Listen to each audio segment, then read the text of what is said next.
Star Network is here.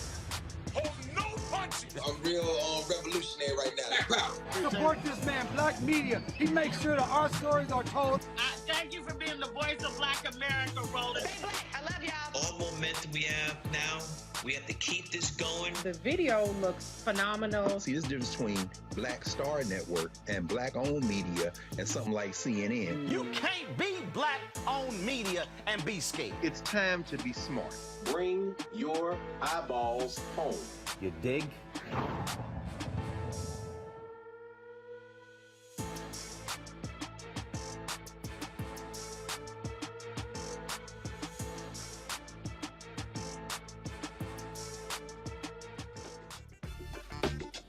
Today is Tuesday, April 19, 2022. Coming up on Roland Martin Unfiltered, streaming live on the Black Star Network. Breaking news: a white man has pled guilty to making threats against Minnesota Congresswoman Ilhan Omar. I'll give you the details in the latest victory for the Department of Justice Civil Rights Division. He felt the cold, hard steel against his head. He heard the gunshot. He died as soon as the bullet entered his brain. That's what the doctors who performed an independent autopsy on Congolese refugee Patrick Lyoya have concluded. We'll give you more of those details. Also, the Chicago officer who killed Laquan McDonald will not face any federal civil rights charges. A Tennessee mayor has proclaimed April as Confederate History Month. All right, that's not major news, except the mayor is black. A former Ohio police chief pleads guilty to machine gun trafficking. Yeah. Fun the police, huh? And in today's Marketplace segment, we'll meet two Oakland, California women who decided to create a business helping others to stay in business during the pandemic. Folks, it's time to bring the funk on Roland Martin Unfiltered, the Black Star Network. Let's go. He's got it. Whatever the biz, he's on it. Whatever it is, he's got the scoop, the fact, the find. And when it breaks, he's right on time and it's rolling. Best believe he's knowing. Putting it down from sports to news to politics. With entertainment just for kicks, he's rolling. It's on Go, roll, y'all. It's Roland Martin, yeah. Rolling with Roland now. He's funk, he's fresh, he's real, the best, you know he's Roland Martin now.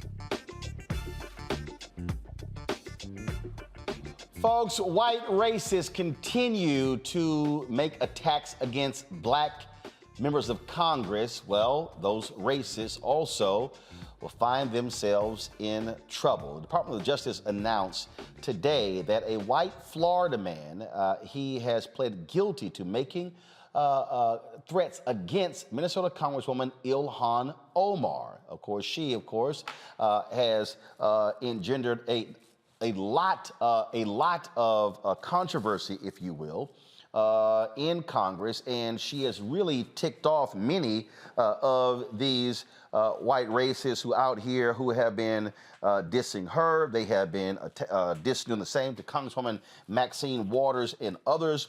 And so understand, when you make a threat against a member of Congress, you are committing a federal crime. Well, this Florida man, he has pled guilty to charges of hate-motivated threats against a member of Congress. On April 19th, and I'm reading the press release from the DOJ. On April 19th, David Hannon, age 67, of Sarasota, entered a guilty plea before U.S. Magistrate Judge Christopher Tuitt to an information charging him with one count of threatening a federal official. According to information presented The guilty plea was on July 16, 2019, while in Sarasota, that Hannon sent an email to Congresswoman Ilhan Omar threatening to kill her.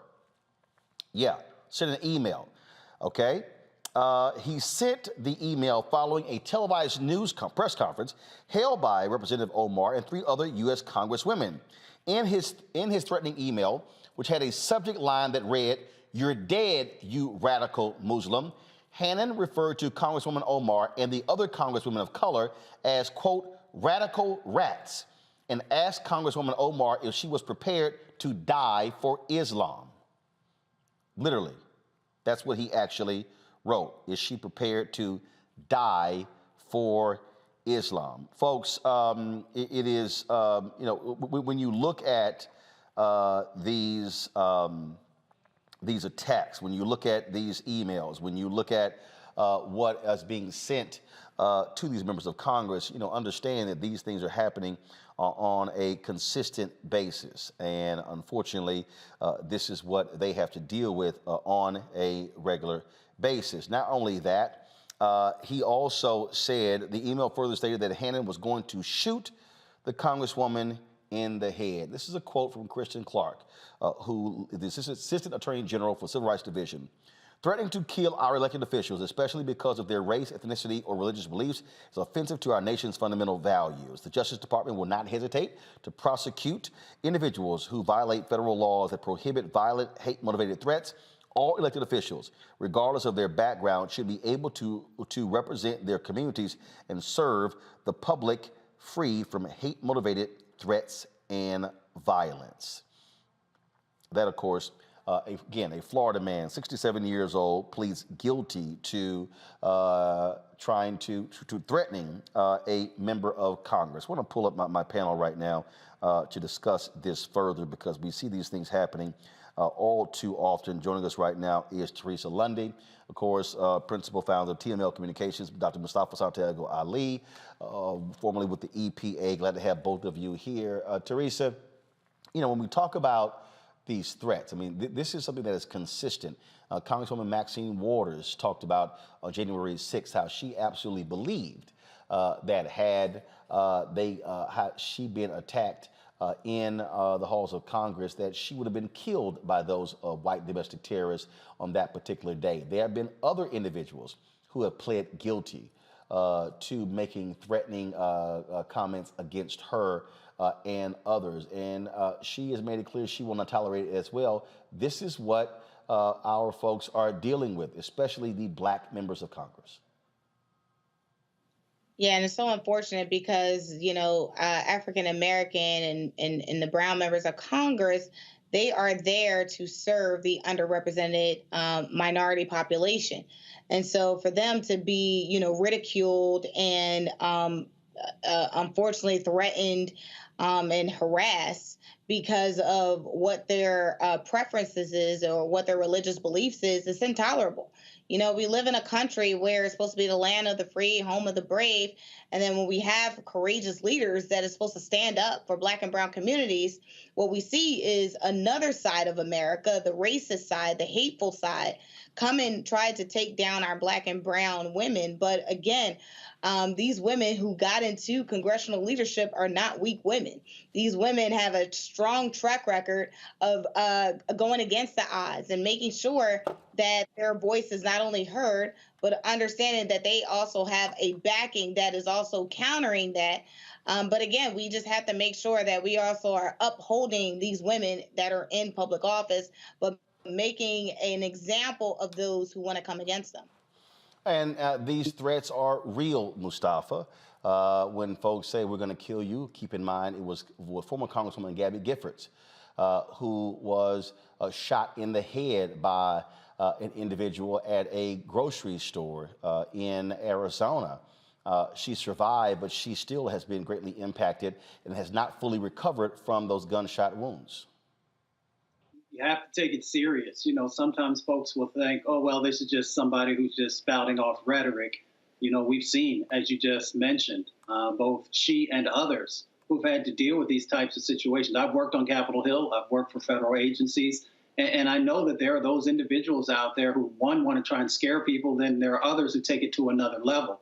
The reality of this situation is that when you threaten a government employee, when you threaten a member of Congress, you are dealing with at least a Class C or D felony, which carries between 5 and 10 years. So that's the minimum. But I'm sure folks are looking at other charges also to bring forward. So one, we have to take it serious. But two, we've got to make sure that we prosecute folks to the full letter of the law to make sure that they're sending a clear message to others that this type of behavior will not be tolerated. Indeed, and like I said, it was Giffords who was shot. 18 others were also shot as well, and so certainly great work there by the Civil Rights Division of the Department of Justice. All right, let's talk about Grand Rapids, Michigan. The family of a Congolese refugee killed by a Grand Rapids, Michigan police officer, they released the results of an independent autopsy today. 26-year-old Patrick Lyoya died during what should have been a routine traffic stop on April 4th. The encounter turned physical, leaving Patrick with a fatal gunshot wound to the head. Well, today, family attorney Ben Crump called his death an execution. But we want to start off with updates. We told the Lyoya family that we would be intentional and very intense in investigating every aspect of how this Grand Rapids police officer escalated a simple misdemeanor traffic stop into a deadly execution with him shooting an unarmed civilian in the back of his head. Made a hole in the back with a drill. I made a hole in the back of the head and showed the put a probe into the hole and guided the probe from the back here, where you can see the probe going into the back of the head and out in the right side, up a little higher than the entrance wound. And at that point, there is another hole that I made because the bullet went through the bone and lodged under the skin. And it lodged under the skin for the simple reason that the skin is elastic, stretched, lost its the velocity of the bullet, because the bullet stretched the skin in the temple area, in the upper temple area, and at that moment the bullet stopped and it was located in that location. So there was no complete exit. There was only an exit from the skull, but not an exit from the head. And that was that bullet was in a shape that, well, when I did the autopsy, the findings were, as I stated, the bullet had been removed, but a small fragment of bone from the area were available and showed me what actually had happened. The officer who shot Patrick remains unidentified, but he is on paid leave. The Grand Rapids police chief said the officer will not be named unless he is charged. You know, Mustafa, it boggles my mind that first, this is a police officer who is being paid by taxpayers. And this idea that you can't name the officer, so we can name the person who's dead. We can name the person who was shot by the officer, But we can't name the officer? It's nonsensical. I mean, if you, myself, anyone else that we know, was a part of somebody losing their life, of course our names would be shared with folks, just like the police officer's name should be shared. We know Patrick's name. We know Patrick's loss, what his family has shared, who he was, what he stood for, all of these important aspects. This officer took his life. So we should know who they are. What's their record? Do they have other types of, assaults or other types of things that are a part of their history? Folks need to know these answers. There should be transparency. And one of the reasons that folks have difficulty in trusting law enforcement is the lack of transparency. And then, of course, we could get to the accountability aspect as well. But right now, we're talking about transparency. There's absolutely no reason why this individual should not be identified. And then we'll let it play out through the courts and through other sets of actions.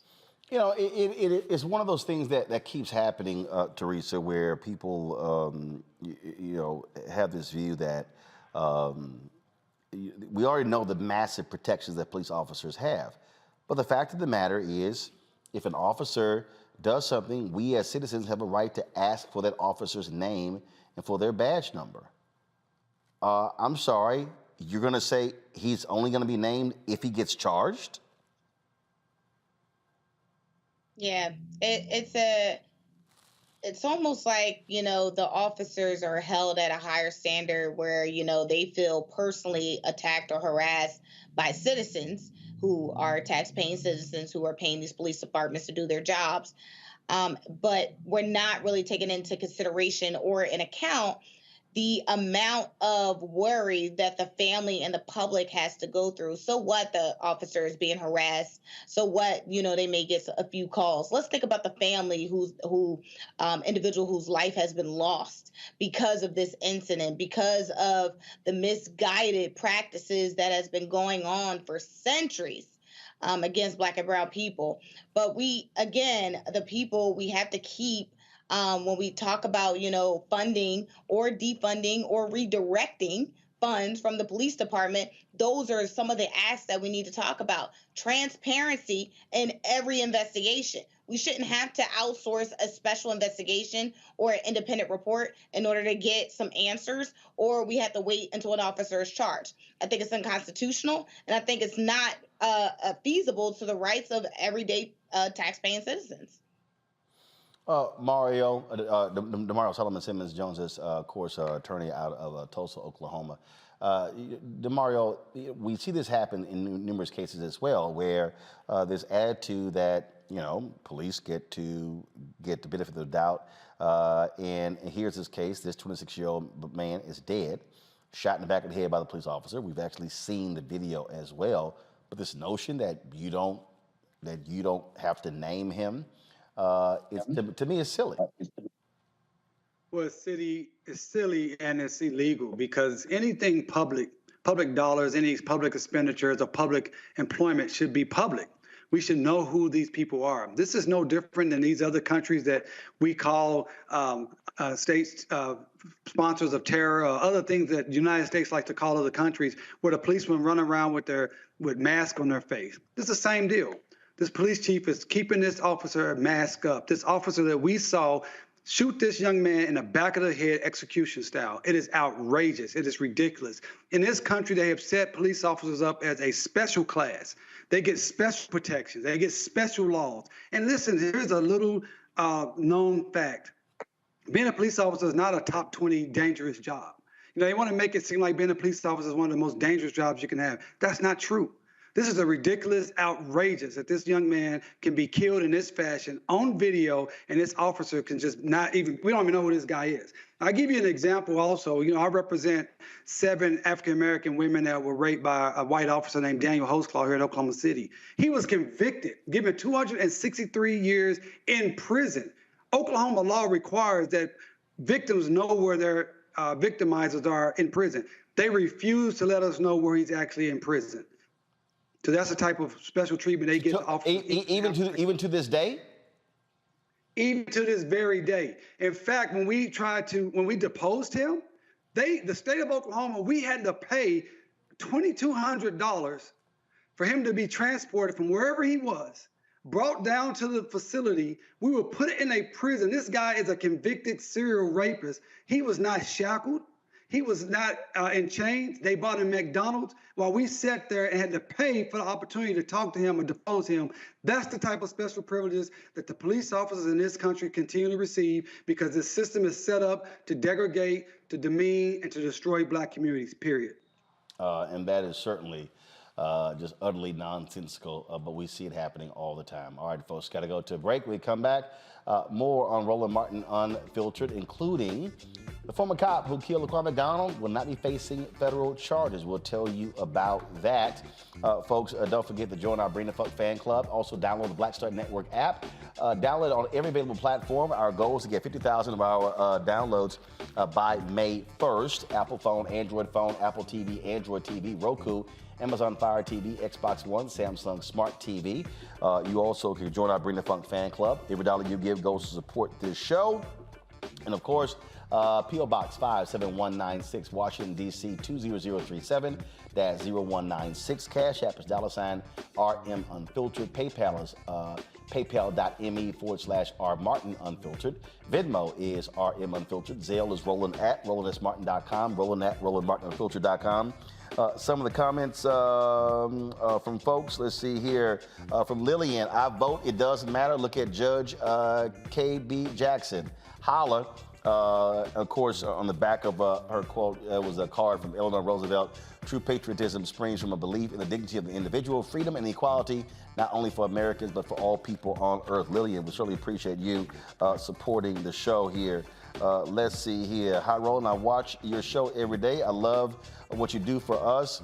The crafty counselors will not get our money this time. I'm glad to send mail. I sent money before. And then shout out to Karen Hunter, also Dr. Greg Carr. I love him and thank him for the free classes. I've learned so much in the past 2 years. Shout out to Reese and Dr. Malvo and all your guests. I'm going, oh my Lord. She said, I'm gonna get an AK-47 and a 9mm, 2 guns.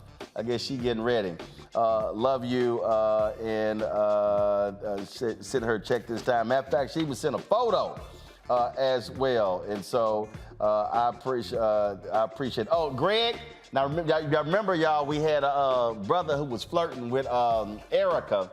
Y'all can zoom in to Dr. Carr in class at Black Table. I'm flirting, love you. Dr. Karen Hunter, blessings to you. So Greg, you have an admirer here, Greg. So I guess she joins the brother, the pastor, who loved him some Erica. And so I will make sure Dr. Carr gets this photo. Let's see here. I'm going to read one more. This is from Shirley Davis. Roland, my mom, Jewel Lean Caraway, 87 years old, watched you for years. She loves your truth-telling and our stories. She asked me to donate. Cheryl, I appreciate that. Let me see. I'll actually do one more. See, we got a card here. Thank you. Just a note to say thank you. I've learned so much just by watching your show. I love all of the guests, especially Reese. I will vote in the next election because now I'm registered. Trisha, I appreciate it. Way to go. Folks, I'll be right back on Roland Martin Unfiltered.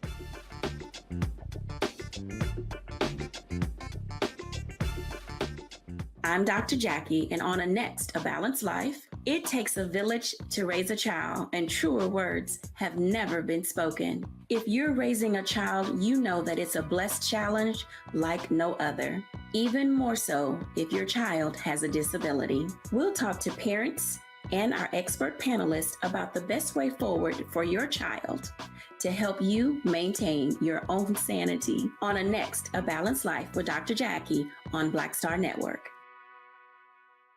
Pull up a chair, take your seat. The Black Tape with me, Dr. Greg Carr, here on the Black Star Network. Every week, we'll take a deeper dive into the world we're living in. Join the conversation only on the Black Star Network. Hey, I'm Arnez J. Black TV does matter, dang it.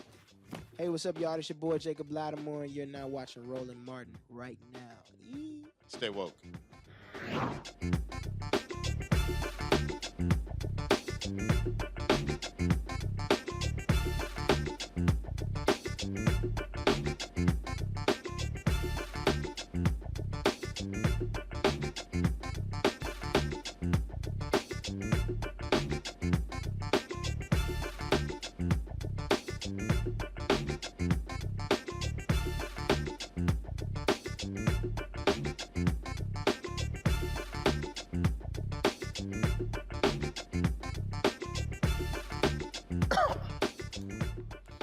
All right, the Department of Justice will not file federal civil rights charges against the former police officer convicted in the 2014 killing of Laquan McDonald. The U.S. Attorney's Office at the Northern District of Illinois said, quote, federal prosecutors would need to prove to a jury beyond a reasonable doubt that Mr. Van Dyke willfully deprived Mr. McDonald of a constitutional right.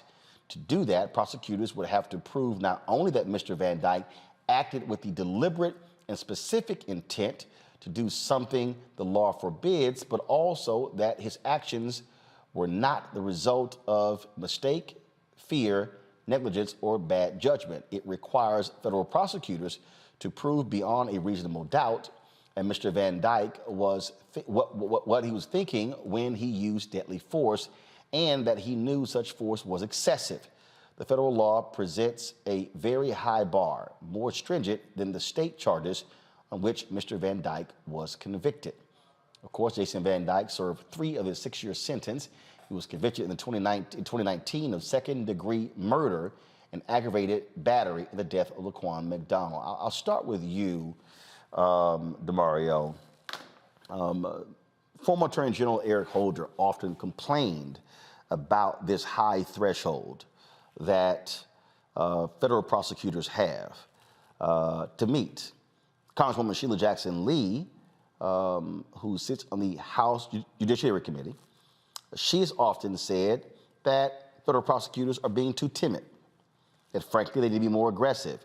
And she, as she said, stop being scared to lose. She said, as opposed to saying, oh, we can't meet this, she says, why don't you at least try the case?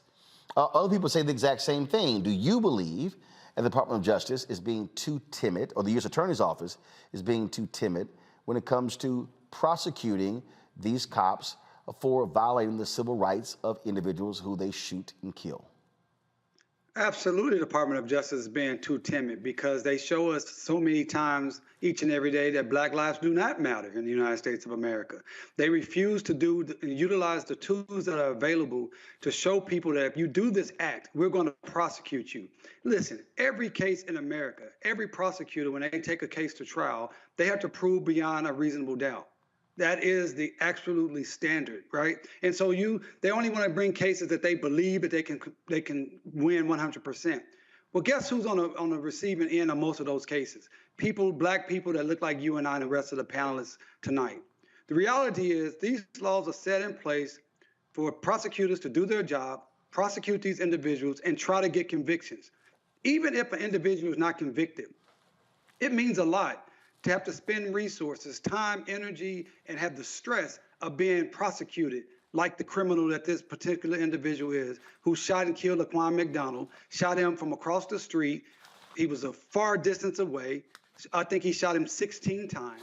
It was clearly a crime. And if our federal government will not use the tools to protect us, we are in serious, serious trouble. You know, Teresa, I hear people say, well, just try. I mean, just try. Don't just say, well, we don't think it's going to happen. If you don't try, you don't know.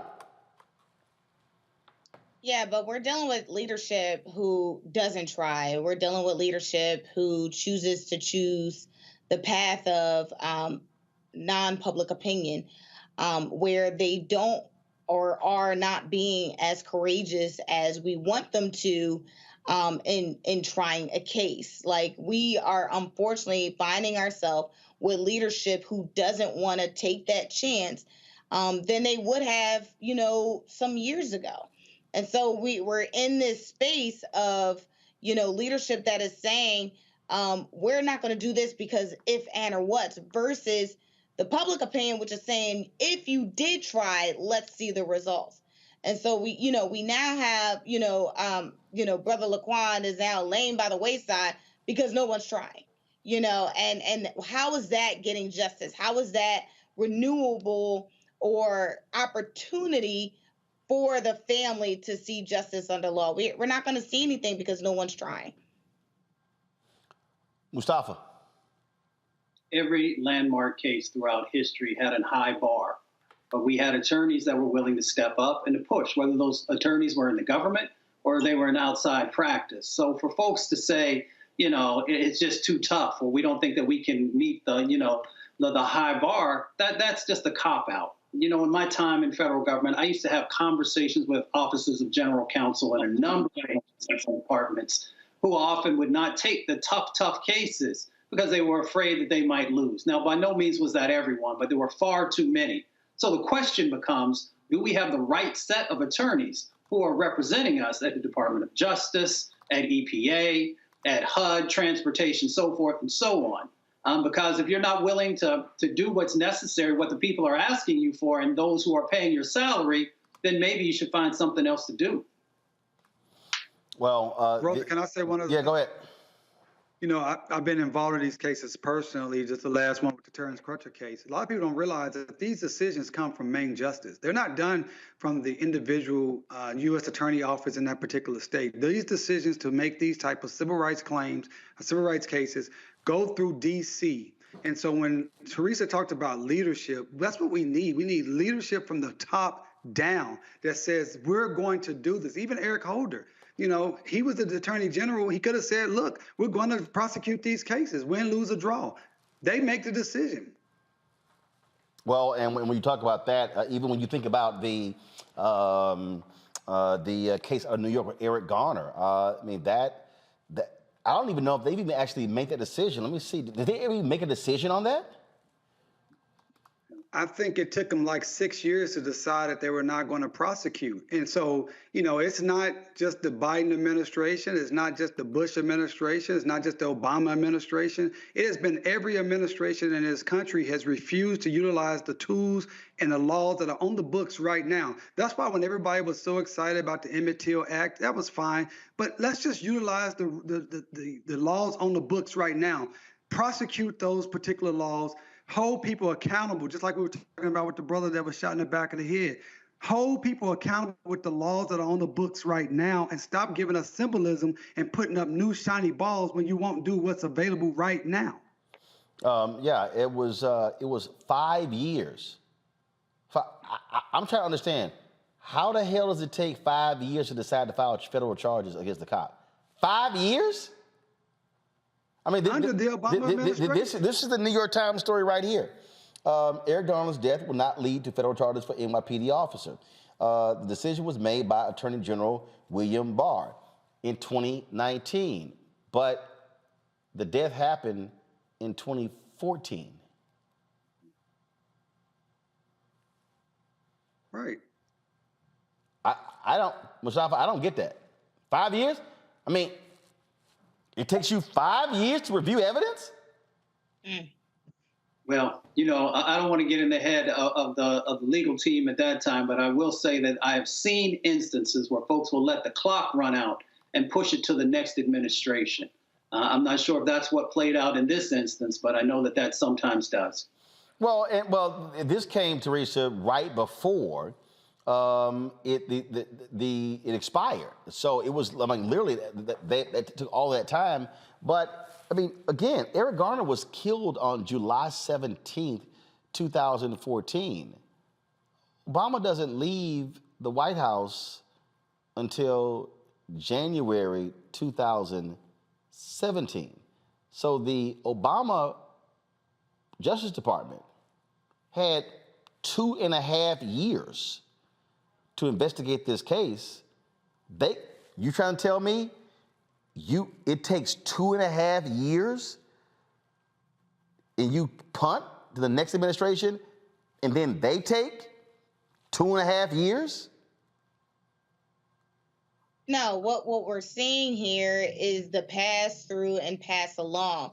Well, what we know is at the top priority. Unfortunately, Eric Garner was not at the top priority. So this is what happens. It goes to administration, and unfortunately, if the family and the advocates and those that are working on the case is not saying, hey, we want justice in this case, let's review the case, and the public outcry isn't as fast. Listen, we have seen cases being reviewed in a blink of an eye, right, from the Justice Department. We have seen, even in Trump's administration, verdicts overturned and people getting out of prison, who's supposed to be in prison, who's been overturned so quickly. So we know what the capabilities of the Justice Department can do, but again, it's about the priorities. And when we go back and not forget about our elected officials and our leadership when they are asking for our vote, when they are asking for us to believe in them, they're asking for hope, they're asking for change, they're asking for everything, right? But we need to tell them it's time to remember the cases that went viral. It's time to remember the families that are heartbroken. And so once we continue this, unfortunately that we still got to, keep reminding people, hey, this happened, we need some results. But it is what it is, unfortunately. And, this is our America right now. I don't know what to say more about it, but I know that it doesn't take 2.5 years. The power of the Justice Department here in America, we can get things done. It just has to be prioritized in the best way. Indeed. And when you talk about leadership, here's a perfect example of that. New York City is taking a stand against a major banking institution, Wells Fargo. The mayor of New York, Eric Adams, says the city government will not open any new bank accounts with Wells Fargo and Company due to the bank's, quote, persisting track record of discrimination. The banking giant has been embroiled in many discrimination lawsuits, the most recent one in February for discriminatory lending practices. Of course, we also know that it was during the housing crisis where it was exposed even further, the roles that Wells Fargo played when it came to home ownership. One of the things that they have done is try to sponsor a lot of different black events with black organizations. But one of the things that I say is, well, how about you return the money to the people who lost their homes? That to me, that's really what should also be done. This decision here, I think, is a significant one. And in fact, you had a response. So here's the deal here. It was first of all, Bloomberg did their own investigation where they found that Wells Fargo had approved black homeowners seeking to refinance their mortgages during the pandemic at a much lower rate than whites. Now, the CEO of Wells Fargo, Charlie Scharf, said that, well, first of all, the letter was sent to Wells Fargo's CEO by the New York comptroller, Brad Lander, and the mayor. They said the decision was due to the checkered history of Wells Fargo's mortgage business going back to the 2018 financial crisis when the bank and others were accused. Now, he lays out the persistent discrimination. And so this is the Bloomberg story, DeMario. This is from Yahoo News. The proof of the problem at Wells Fargo is in the numbers. Wells Fargo approved just 47% of black homeowners who completed applications to refinance mortgages in 2020, compared with 72% of whites. Now, although its approval rate for black applicants increased to 58%, the number for whites is 79%, DeMario. Roland, man, this is why I mess with you. But like you stated, don't be trying to give us sponsorships and put your name on our events and try to whitewash your sins against our people when you're not going to actually do what it takes to restore us back to what you took and stole from us. This is what's most important about this story. The fact that this mayor and this city government utilized the tools that they had at their disposal to protect black people. They punished this particular Wells Fargo, this discriminatory, racist organization that has shown time and time again, the numbers are right there. You just showed the audience. We're not going to allow you to continue to make money until you fix this problem. That's all we're asking for our elected leaders in this country. as Teresa says, come to us and give us hope and change. No, give us accountability. Make our lives better. Make sure those who are preying on us stop doing it. And for Black organizations, stop taking this money for these type of corporations, whitewashing it, making them look good when in fact their policies and practices are continuing to be discriminatory and destructive to our people. And again, this is, I'm sorry, this has to be said. And there are a number of organizations. I mean, it's a perfect example, and the NAACP has to answer for this.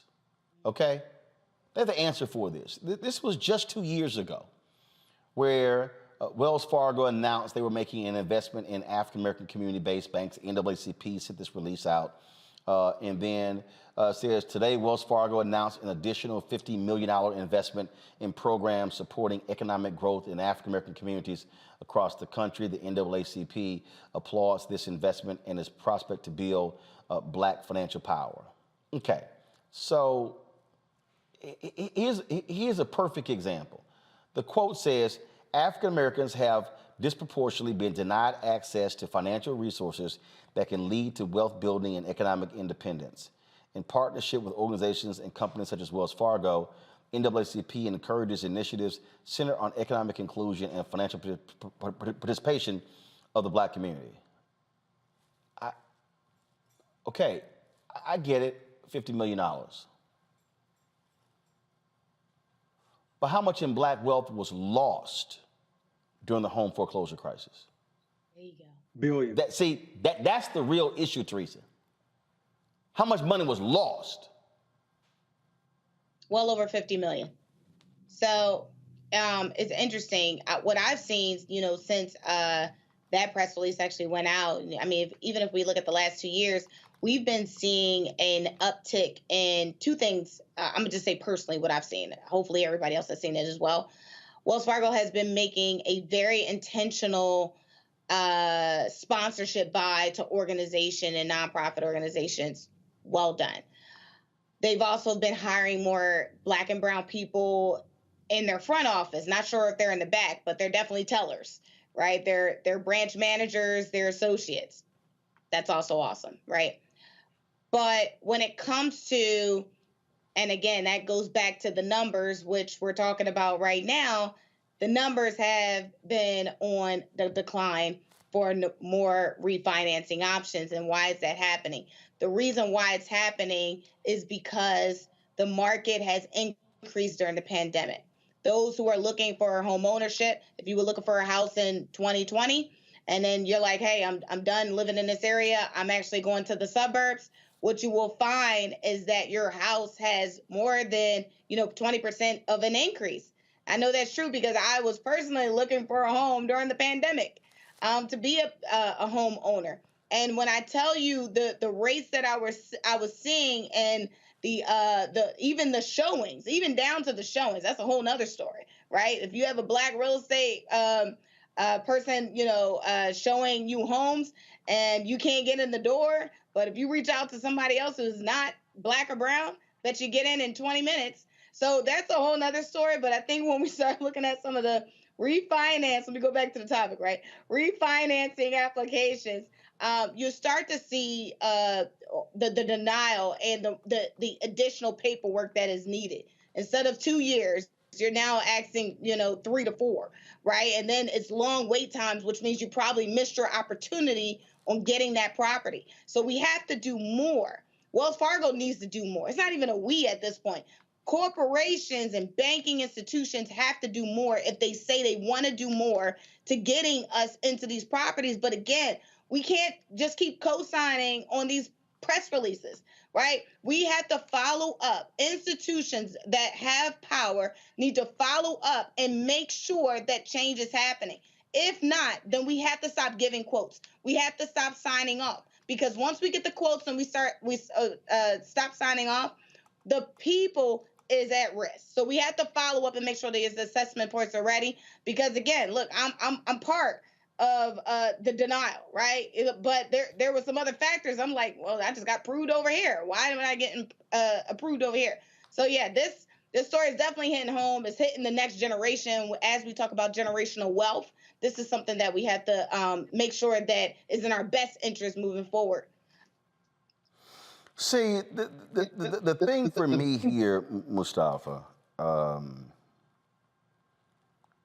that bothers me as I look at this. So let me just show y'all this timeline. So this is the Bloomberg story from Bloomberg.com. Bloomberg says nationwide, 47% of black homeowners who completed a refinance application with Wells Fargo in 2020 were approved, compared with 72% of white homeowners. This is, again, happening in 2020. This is March of 2020, where the NAACP commends Wells Fargo's investment in African-American community-based banks. This is 2010, where the NAACP sued Wells Fargo, but dropped the lawsuit, and it says Wells Fargo and the NAACP have agreed to work together on ways to improve fair credit access, home ownership, and financial literacy for communities of color and other historically disadvantaged communities, the two said in the joint statement. Okay, got it. That's the settlement. So this is 2010 right here. This is 2022 based upon data happening in 2020. So Wells Fargo enters into this agreement to drop a lawsuit with the NAACP. They fund the image awards and some other stuff, but they're impacted. And this is the lead of the Bloomberg story. When Maïs Ricard III paid a $560.43 application fee to Wells Fargo and Company on Valentine's Day in 2020 to refinance his mortgage on a 4-bedroom brick colonial in a leafy suburb of Atlanta, he had every reason to expect an easy ride. The Microsoft Corporation engineer is married to a doctor and has a credit score north of 800, putting him in America's credit elite.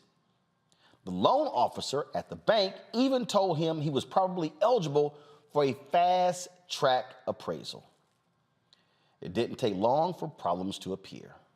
Ricard's house, an investment property that was his home before he moved to another Atlanta suburb in 2017, is in a predominantly black neighborhood. And in April, the loan officer emailed to say that, quote, perhaps the area is not eligible for a rapid valuation. By May, she was writing to say the underwriter had more questions. Soon after, Ricard was told he would have to pay a higher 4.5% rate, even though the Federal Reserve has slashed rates to historic lows. Within weeks, Wells Fargo had denied his application. Quote, they kept moving the needle, Ricard says. They didn't want to move forward for whatever reason. Now, Mustafa, the people who are watching, and I'm just gonna stand up here because I can't, because this is like really giving me a headache. So for the people who are watching at home, what I need them to understand when y'all hear us talk about this stuff is I need y'all to understand that when they charge black people a higher interest rate, that means that more of our money is being spent on that mortgage, which is putting more money in their pockets, which is keeping that money from African Americans from being invested, and is keeping African Americans from being able to save the money. And so if you want to understand what that impact is, you scroll down further in the Bloomberg story. In the Bloomberg story, they say, if as expected, the Fed's policy committee moves to hike interest rates at its March meeting, it will begin to closing the door on a remarkable, listen, everybody, It will begin closing the door on a remarkable wealth event that has seen U.S. homeowners refinance almost $5 trillion in mortgages over the past 2 years, the most since the early 2000s. It's one that, listen, folks, it's one that allowed white homeowners to save, listen, to save an estimated $3.8 billion annually by refinancing their mortgages in 2020, according to researchers at the central bank. But it's a door that barely opened for Black Americans, who make up 9% of all homeowners and locked in just $198 million a year, less than 4% of the savings. So now let me go back.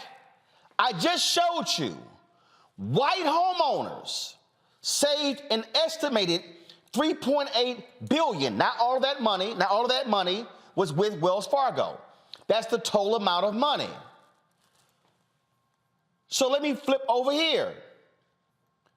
March 2020, the NAACP is commending Wells Fargo for an additional $50 million investment in programs supporting economic growth in African American communities. I keep telling y'all and telling y'all and telling y'all, I'm sick of this bullshit of companies putting money in programs to the NAACP, to the National Urban League, to the National Action Network, to Rainbow Push, to anybody else. I'm not singling anybody out.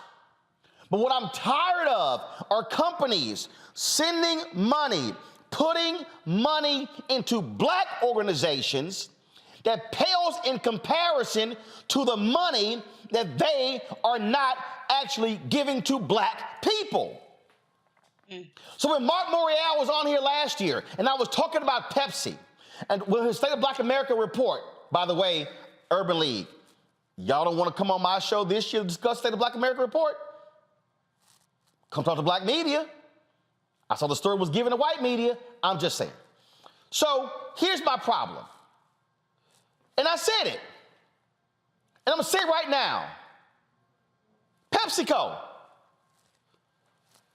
PepsiCo has a 5-year, $10 million program with the Urban League to stand up Black businesses. Fine, I support that. Not a problem. Absolutely support it. They were running ads as a part of their initiative to drive $100 million in receipts to Black-owned restaurants over a 5-year period. I support that. So that means there's one program, 5 years, $10 million. That means $2 million a year. This other program is to drive $100 million in receipts to Black-owned restaurants. I talked to one of the Black-owned restaurant owners who's on the advisory committee who says they have no mechanism to even understand if the money, what comes from what PepsiCo is driving. They have no way to track the numbers. Okay, but let's say you did. So that's $100 million over 5 years. That's $20 million a year. Got it? $20 million a year.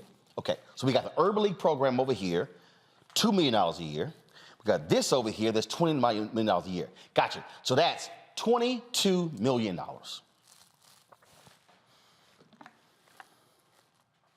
Pepsi spends $3 billion a year on advertising. 3. Now, I've heard people say, oh, it's not really, that's not really it. That could be a different number. It's not necessarily $3 billion. Okay, fine, okay? But I'm gonna use $3 billion for this exercise, okay? I'm gonna use $3 billion for this exercise. So if I'm sitting here looking at the calculator, and if I'm looking at how much money is being spent, so what I'm gonna do is I'm gonna sit here and go, okay, I'm looking at $3 billion, okay? $3 billion, cool. So if 5%, if Pepsi spends 5% of its annual marketing budget with black-owned media, just marketing. Y'all, we ain't talking other goods and services. We're not talking black transportation companies. We're not talking black law firms. We're not talking black PR firms. We're not talking black event planning companies. We're not talking any number. We're talking solely black-owned media. If 5% of Pepsi's marketing budget, which right now is probably 0.5 or 1%, if that, went to black-owned media, that means that Pepsi would be spending, I said 5%, y'all, $150 million a year with black-owned media. It ain't hard. $3 billion, 10% of $3 billion is $300 million. Cut that in half, it's $150 million. So that means, I told y'all, the Urban League program, black people are getting $2 million a year. The restaurant program, black people will be getting $20 million a year. If we got 5% of the advertising dollars from PepsiCo, black-owned media companies will be getting $150 million a year. Urban League, 5 years, $10 million. That's 5 years. So that's $10 million. The restaurants over here, $100 billion, 5 years, that's $100 million. So that's $100 million plus $10 million, $110 million. If we got 5% of advertising dollars for 5 years, black-owned media would get $750 million. Which one of those is greater? 110 million or 750 million? So, if you run the numbers that's in the story, if Wells Fargo is denying black people, so if 72% of white homeowners are getting refinanced and 47% of black homeowners are getting refinanced, you got to ask yourself the question, how many, remember I said overall, white folks save $3.8 billion annually. Well, if this is the case,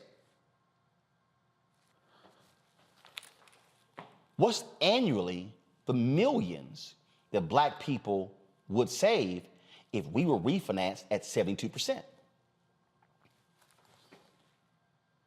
Y'all, that's literally 25% more. I don't know how many homeowners got Wells Fargo mortgages. But let's just say, again, let's say white people were saving $500 million a year, just Wells Fargo. Now we already know numbers are much higher than that. So 3.8 billion annually. Let's just say Wells Fargo alone is 500 million. Okay. So that means that if black people had 20%, we were 25% lower, then that means that that's $125 million. It's $125 million. Now, again, that means that black people, if we were at the rates of white people, we will be saving on an annual basis $125 million more than we're saving right now. How much money did Wells Fargo put in these black banks? 50 million. Is it 50 million every year? So that means that black homeowners, we're losing out on how much money? So, Wells Fargo, I would love to know how much money you give into all these black organizations. for tables and events? How much money are you spending on black advertising? Does it equal the $125 million? Does it exceed it? Please, by all means, share. This is why I keep trying to say on this show, black people, let's stop playing ourselves small. General Motors, they're having their second annual media upfront for black-owned businesses in a couple of weeks. I got the invite. Unless I see a signed contract from General Motors in the next 2 weeks, I'm not going. Do you know why? Because I went last year. What happened? We've had a bunch of meetings, but what has happened? I think it was Teresa who said earlier, we were talking about statements and you know, what we see in press releases. I told the people at General Motors, I will not applaud you for press releases and announcements. I will applaud you when you make direct deposits. And what we are seeing, Mustafa and DeMario, we are seeing these white-led companies with sprinkles of black faces, largely in community affairs or now DEI, not in P&L positions, who literally are giving black people philanthropy, not investment. And at some point, we've got to have black organizations. We've got to have black civil rights organizations to stop accepting crumbs and actually begin to demand and negotiate multi-billion-dollar settlements with major corporations. I don't give a shit about them hosting a damn reception at a civil rights organization's conference. If you withheld $100 to $200 to $300 to $500 million from black people, then there should be an annual investment going back to black people equaling the money that you withheld. That is the only way we're going to change this. At some point, we've got to stop being pimped and demand our money. Mustafa. You know me. I'm often talking about how our communities continue to get pimped. Sometimes we get pimped by our own organizations, but we definitely get pimped because we allow folks to actually buy us off and then to not live up to what they say they're going to do. And then they say, well, you know, I love you. And then we're like, oh, I guess you do love me. So I come back and I let you pimp me again. And then I let you pimp me again. And I let you pimp me again. And until we change that dynamic, we're going to continue to get pimped. The other part of the conversation is about this 21st century black tax that we continue to see play out, which addresses the black wealth white gap that we have in our country. And if we don't begin to better understand it and call it out. So when you have, folks with the same credit score as somebody else, but yet they're going to ask you to pay a higher percentage, that speaks to the wealth that you could have built during that time period. When we look in our communities, we pay more for food. We pay more for auto insurance. We pay more for our housing insurance. Of course, we pay more for our mortgages. All of this plays into not just how much money you make on your job, that extra $5 or $10 that you get excited about, but generational wealth. Generational wealth actually comes through you owning real estate or through land or a number of other types of things. But if you don't have access to be able to garner the resources that are necessary for you to be able to begin to build that wealth, then you're going to continue to lag behind. So one, we got to stop being pimped. And two, we got to understand the 21st century black tax that is happening inside of our communities. I'm just not, here's the deal. Damn people's feelings, Teresa. I'm not going to apologize to any civil rights organization. What I'm going to say is, are you demanding real money? Mm-hmm. I'm not talking about a damn table, some bullshit reception or an awards program. I'm talking about real money. I am tired of black people having the opportunity to have leverage and influence and not using it sitting at the table of power. That's what this boils down to. What are we getting in return? But we've got folks sitting here just happy, oh, they gave us some money. Same thing happened when Comcast got NBC Universal. And Congresswoman Maxine Waters has said this. She said that she was undercut by black civil rights organizations who agreed to a memorandum of understanding with the company, and in the damn MOU, it says this is non-binding. And then what happened? Byron Allen sues them, Comcast and the civil rights groups. Diddy comes out with a letter saying how he was underfunded and didn't have the distribution he should have had. Africa Channel says the exact same thing. All these things happen. So, Comcast, they gonna create 8 minority networks, but will they fully distribute them? The answer was no. Will they give them a fair distribution fee? The answer was no. But, we hyped because, they said they're gonna create 8 networks. And so, who actually benefited from those MOUs? This is why I said to the minority coaches, if y'all fighting for more black and brown coaches, don't you let no civil rights group have a meeting with the NFL commissioner unless y'all lead in the meeting. Because can't nobody negotiate for you who ain't got skin in the game. It's the same reason when NABJ went after CNN, I told every civil rights group, don't y'all have y'all own meeting? We leading this. Y'all can stand behind us. Y'all can be with us. But you ain't having your own meetings and we ain't in the room. Y'all, I'm talking, we are literally, Teresa, leaving billions on the table and accepting crumbs. Roland, this is a message that every single person from 18 to 64 needs to listen to.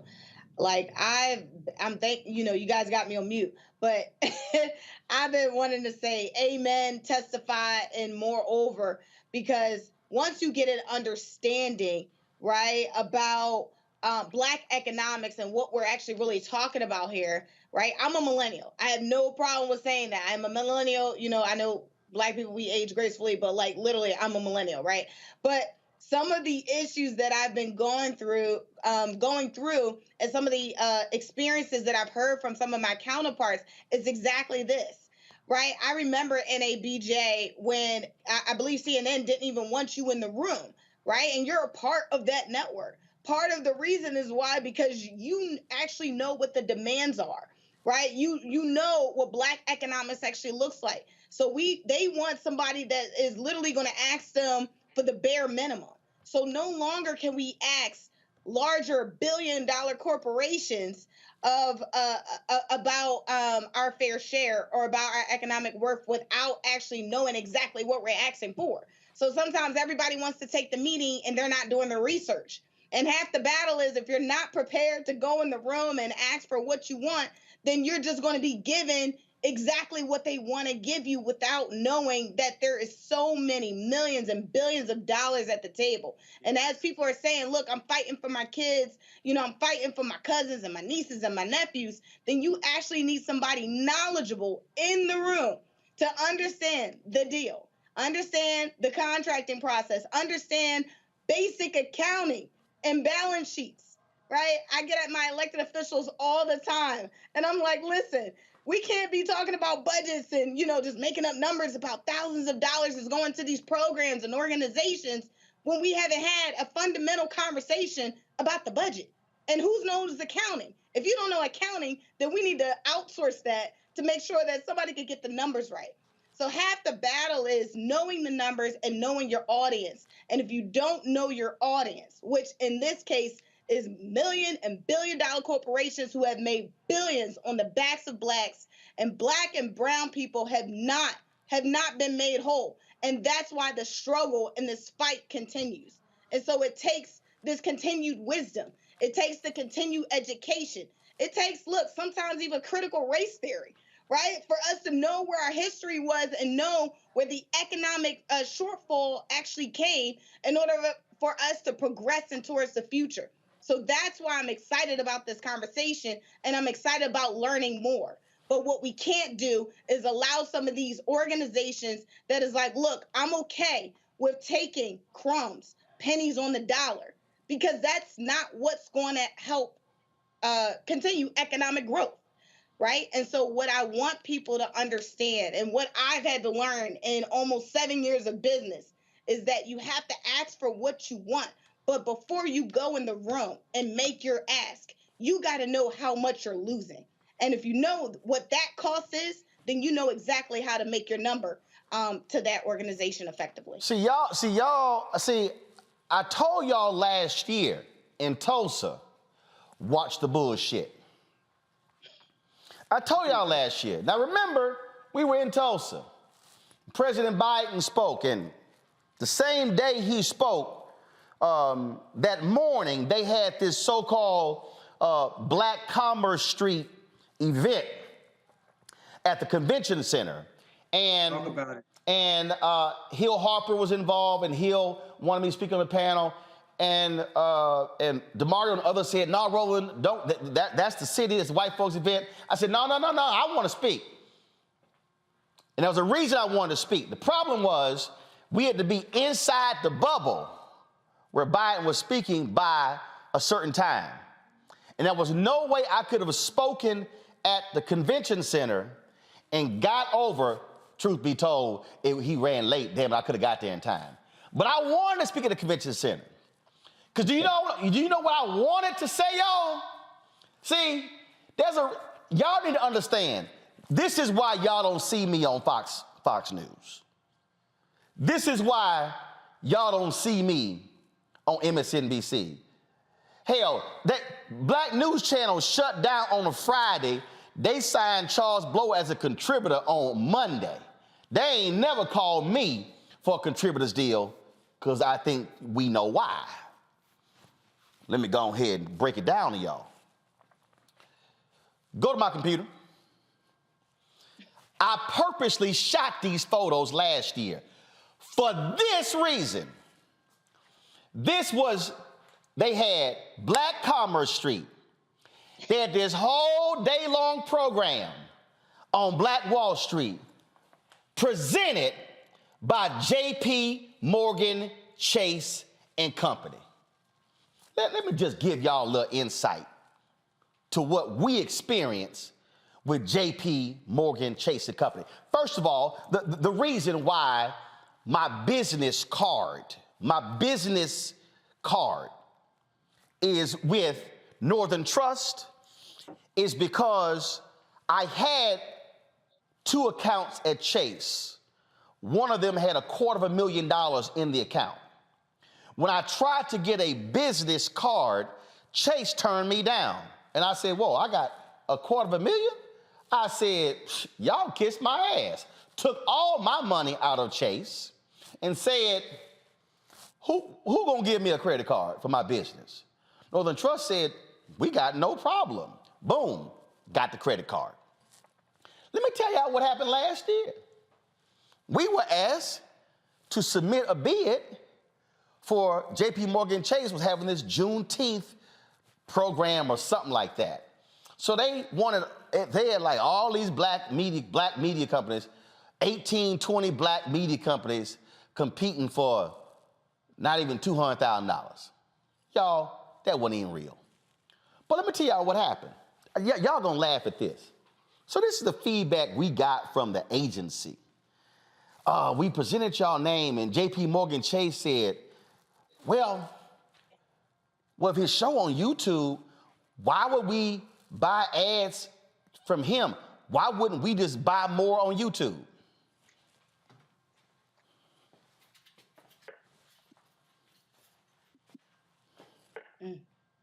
I want y'all to listen to the logic of that.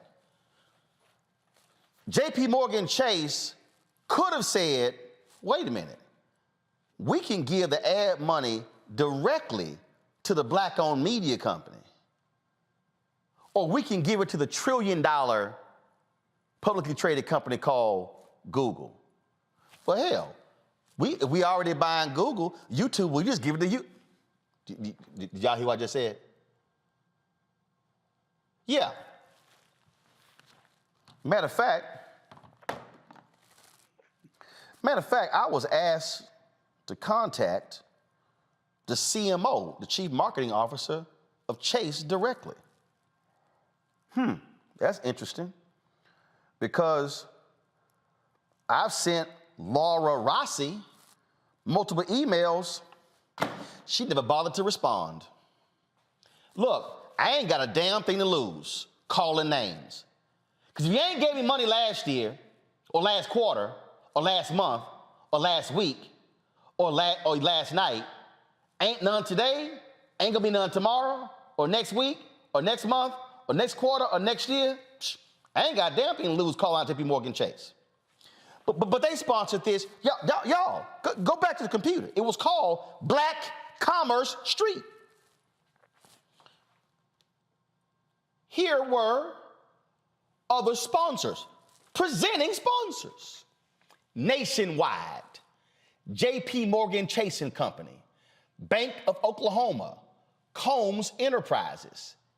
I'm assuming that's Diddy. I don't know who Combs, that's the only Combs I know, but I'm assuming.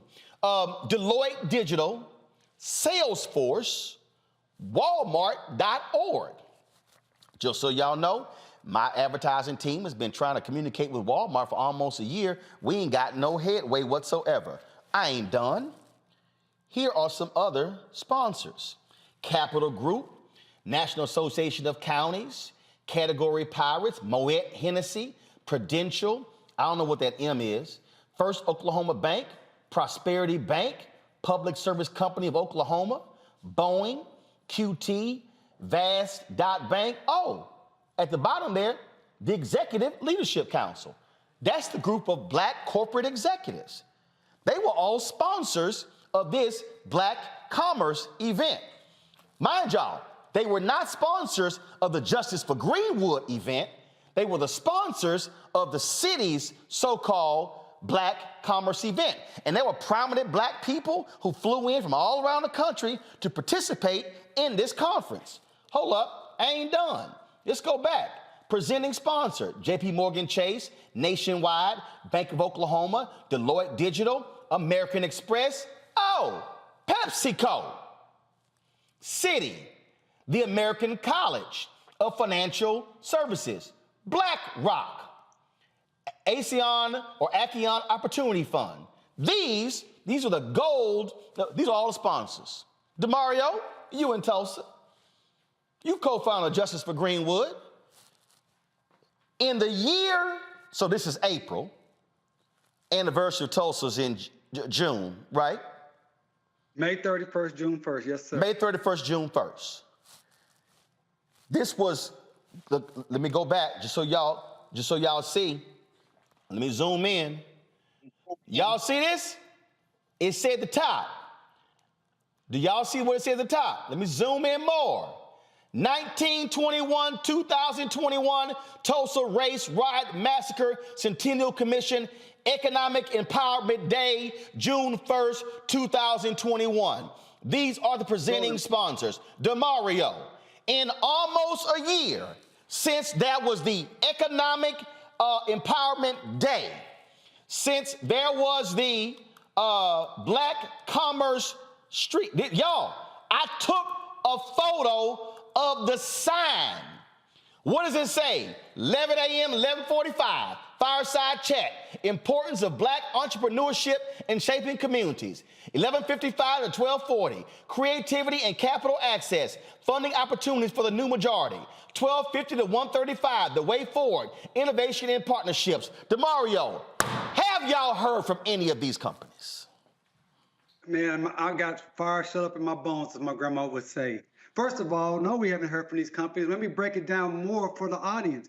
The group, the Tulsa Race Massacre Commission, this was a group that was fronted by some black faces with white, powerful elites who actually created the massacre, making all the money. This group raised $30 million and didn't give 1 cent, 1 penny to the descendants of the survivors. When I asked and had a meeting with this group, as Teresa was talking about being in the room, and they said, what do my survivors want? I said, they need $1 million apiece. They wanted to offer them $3,000 a month. $3,000 a month, because they said they didn't want their families to inherit anything. So that's number one. Number two, J.P. Morgan Chase owns more than 12 banks that at the time of the massacre stole and kept the money of black people that were looted and destroyed and killed. To this day, they haven't given 1 penny back, yet they're allowed to be an actual an event talking about Tulsa. I'm not finished. Bank of Oklahoma owned multiple banks at the time that stole money from black people at the end of the massacre and have not given 1 penny back. I'm not finished. The same black people that you talked about, Roland, who are out in front, these exceptional Negroes who stopped us from getting our just due, fought with me tooth and nail, day and night, saying, this is not the way. You're asking for too much. You're going too hard. You need to just accept these crumbs that we're happy to get. To this very day, you can get an article. You can look at an article that came out on the Undefeated website. The writer was Jesse Washington. Came out in March, where they talked to some of the individuals who gentrified the black community, Greenwood, who they are sitting on land was stolen from our people during the massacre.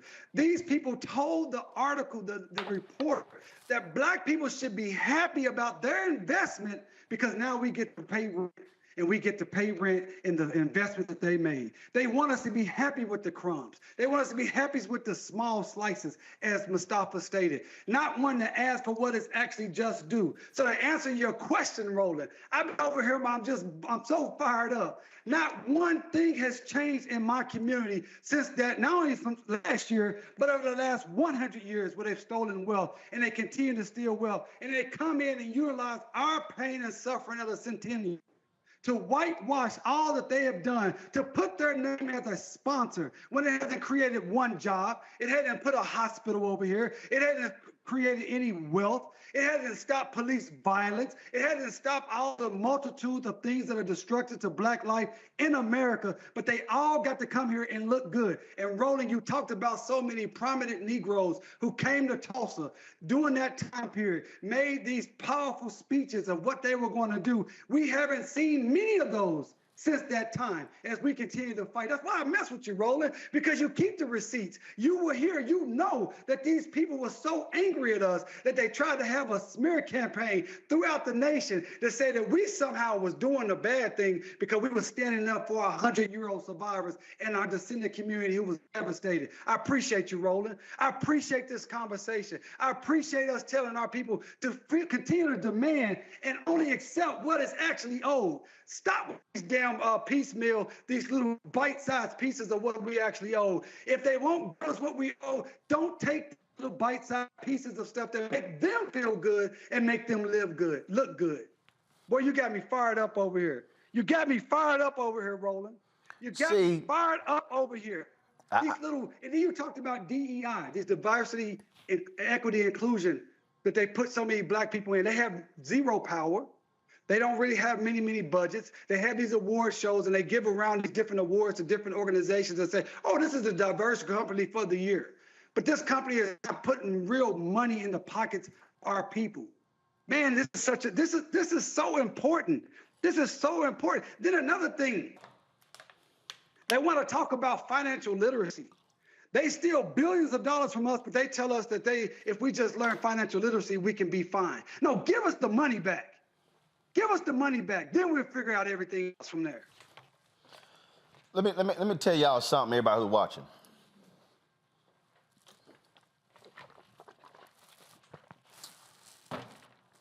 I don't need no damn financial literacy. Let me tell y'all something right now. I don't. See, I need y'all to understand. We were across the street and had 3 offices and had a center room. And we had 5 monitors behind us. And we had glass tabletops as the desk and these swivel-ass chairs. Built it with y'all donations and personally putting in $350,000. First year, took $391,000 of my speaking fees to pay staff. That's how we survived the first year. All these sponsors, all they love black, oh man, no they didn't. Second year, did well, made a profit, got in the black. Third year, made a profit. Our 4th anniversary, September 4th. Gonna make a profit this year as well. Got experienced people, got a sales team, folks who sold the Golden State Warriors when they sucked and still were able to successfully sell them. Got folks on our team who worked at Dell and Comcast, who sat next to Jeff Shale, who's now the one running Comcast, who was at Ebony, at the Griot, got all the talent in the world. The same companies. Oh, Roland, nice idea. Let's see if you get the shows up. Fine. Rolling with Roland, up. The Black Table, Greg Carr, up. Faraji, up. Jackie Hood Martin, up. Deborah Owens, up. Where are the sponsors? Absent. We took all those meetings. Essence, that controls Target's budget, still waiting.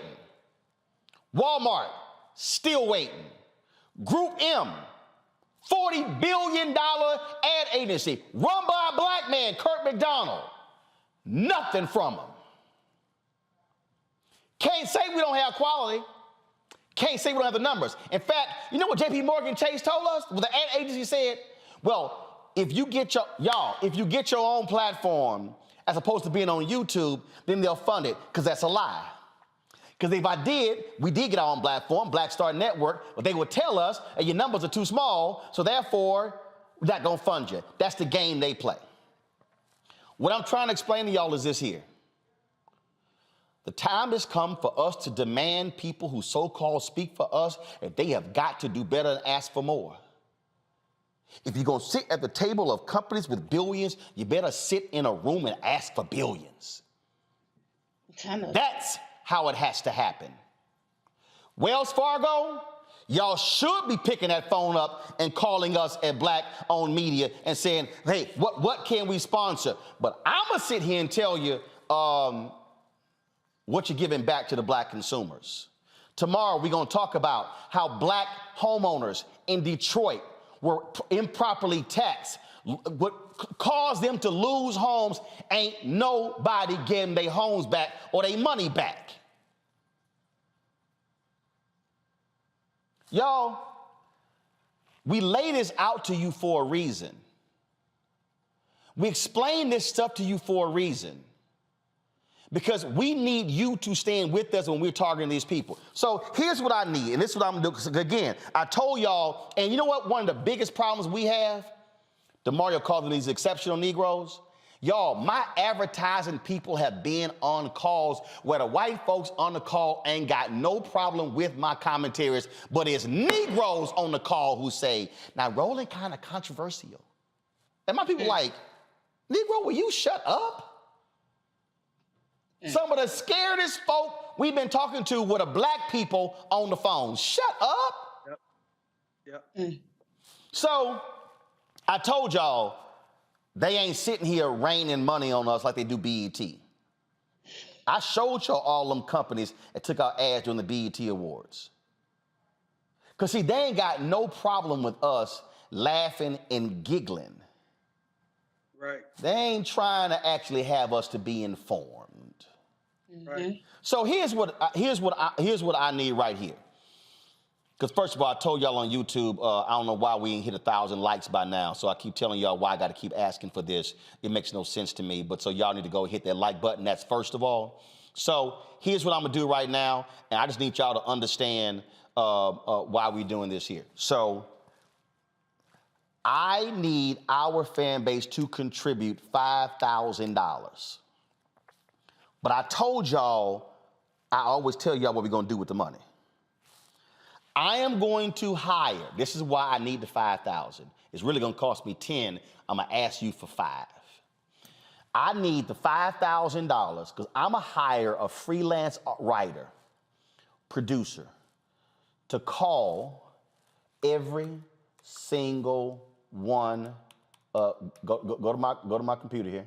Y'all, I told y'all, all these companies, I'm gonna hire a freelance writer, and they gonna call every single one of these companies. Nationwide, J.P. Morgan Chase & Company, Bank of Oklahoma, Combs Enterprises, Deloitte Digital, Salesforce, Walmart.org, Capital Group, NACO, Category Pirates, Moed Hennessy, Prudential, First Oklahoma Bank, Public Service Company of Oklahoma, Prosperity Bank, QT, Boeing, Vast Bank, Executive Leadership Council, PepsiCo, Citi, BlackRock, the American College of Financial Services, Acheon Opportunity, American Express. I'm gonna hire a writer to call every single one of these companies, and I want to know what is their investment in Black Tulsa. And this is April 19th, and I'm gonna give them till the anniversary, the 1-year anniversary of the 100th anniversary, and we gonna put every single one of them on record as to what they have done in the 1 year since sponsoring this so-called Black Economic Empowerment Day. Every single one of them. All these other people who call themselves Black media, let's see if they will do the same. Folks, if y'all give, let's make this happen, because see, this, what does that Ida B. Wells poster say? I done told y'all before, what did Ida B. Wells Barnett say? The sister who was going after these people who came to lynching. What is her quote? There's a reason this portrait is on this wall. There's a reason it's sitting right here. It says, the way to right wrongs is to turn the light of truth upon them. All these folks who've been playing games, y'all about to get the light, and with light means heat. And so, if y'all want to help us, I need our fan base. You contribute $5,000. I'm hiring a freelance writer. This is all they gonna work on for the next month, and then we are going to do a report on the anniversary of the 101st anniversary of the Tulsa race riots, and we want to know what every single one of those sponsors have done to help Black folks in Tulsa, and what has been their Black plan, and we gonna ask them, and if they give us no comment, we gonna tell you no comment. Folks, if you want to help us to make this possible, send a check or money order to P.O. Box 57196, Washington, D.C. 20037 dash, pull up the, come on, pull it up, let's go, pull it up, dash 0196. This is the mailing address. Come on, pull it up, let's go. Thank you. P.O. Box 57196, Washington, D.C. 20037-0196. Cash App is $RM Unfiltered. PayPal is R Martin Unfiltered. Venmo is RM Unfiltered. Zelle is Roland at RolandSMartin.com. Roland at RolandMartinUnfiltered.com. We are going to, and then when I hire the person, I'm going to tell you when it's done. I'm going to give them the next month to do this, because y'all, I'm tired of people playing us. I'm tired of people pimping us. I'm tired of them saying we're gonna give to a Black organization $10 or $15 or $20,000 when they literally are taking millions and billions out of our community. And that same writer is going to be calling Wells Fargo, because I got some questions for them too. I told y'all, you cannot be scared if you Black-owned media. I don't sit here and do these bullshit conversations about gossip and who did what, who done what. I don't care.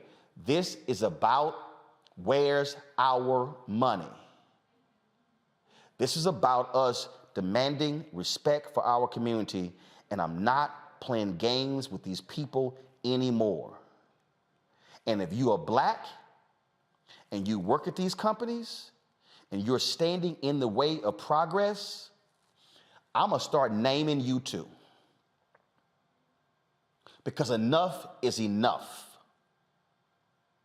JP Morgan Chase. Enough is enough. And I'm gonna start naming other companies. Because y'all, if they ain't giving us anything today, what makes you think they're gonna give something tomorrow? We'll be right back.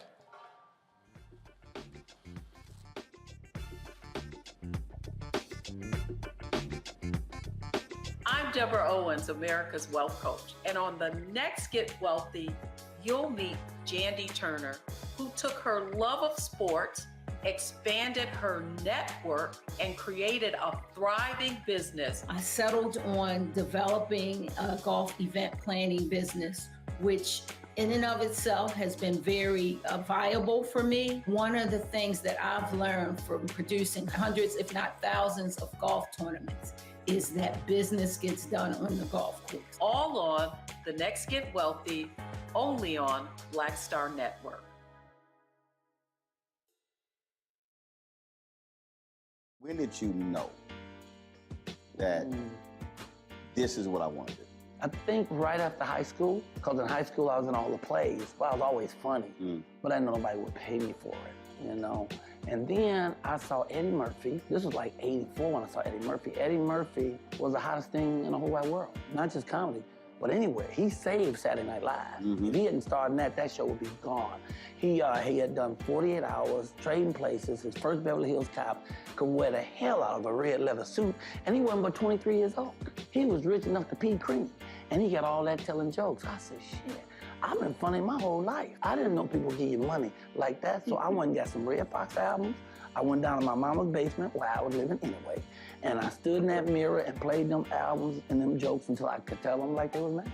Wow. And that started me doing jokes, and then I went and did comedy in the street. I was standing on State Street, tell jokes and pass my hat, and white folks would come up and just hand me money, and I liked it.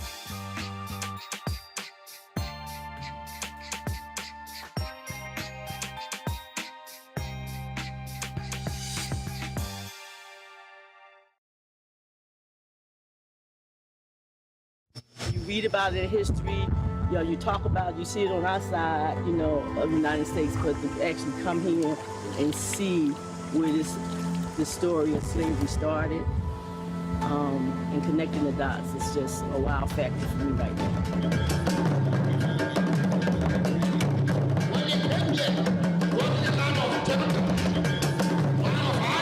It's gonna be dark inside. You might not see too much, but you're gonna feel everything. Just imagine to see prisons in the yard in the United States. A lot of us, if we're real honest, what is required in 2019 going into 2020, essentially for us to be reprogrammed where what they taught us needs to be removed and extracted. It just doesn't make sense that the richest continent in the world should be inhabited by the poorest people of the globe. Part of that is by design. Self-hatred has been a very tragic part of our whole existence. And I'm not blaming anybody for it, but if you look at most characterizations of being of African descent in the world, it's with these kind of tags. I always say, you're gonna do a lot of shopping. They go, oh, I don't think so. And then they come, so they brought limited reserves, and then they spend all the time running to the ATM because they see all these clothes they want and fabric they want. It's overwhelming. I've been here for 8 years, and I'm still taking pictures out of my car because it's a feast for the eyes on any given day. The kind of opportunities you have in Africa, you don't have those in America. The kind of money that you can make in Africa, very few of you would have that opportunity to do that in America. Cordy, who was working for the Congress in the United States, she has started a waste management company. She's the #1 here in Ghana now. She looked at dollar signs in trash. There it is. Used to be jeans. Used to be jeans. Is now a huge rug. In Ghana alone, we have a 2 million unit deficit in housing. 2 million. 2 million.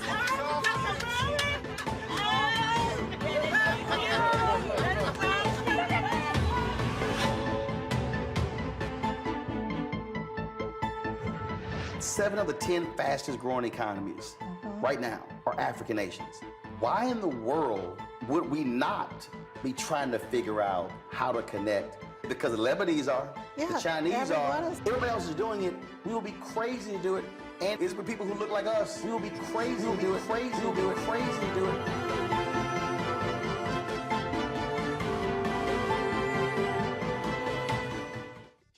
Hi, I'm Eric Nolan. I'm Shantae Moore. Hi, my name is Latoya Luckett, and you're watching Roland Martin Unfiltered.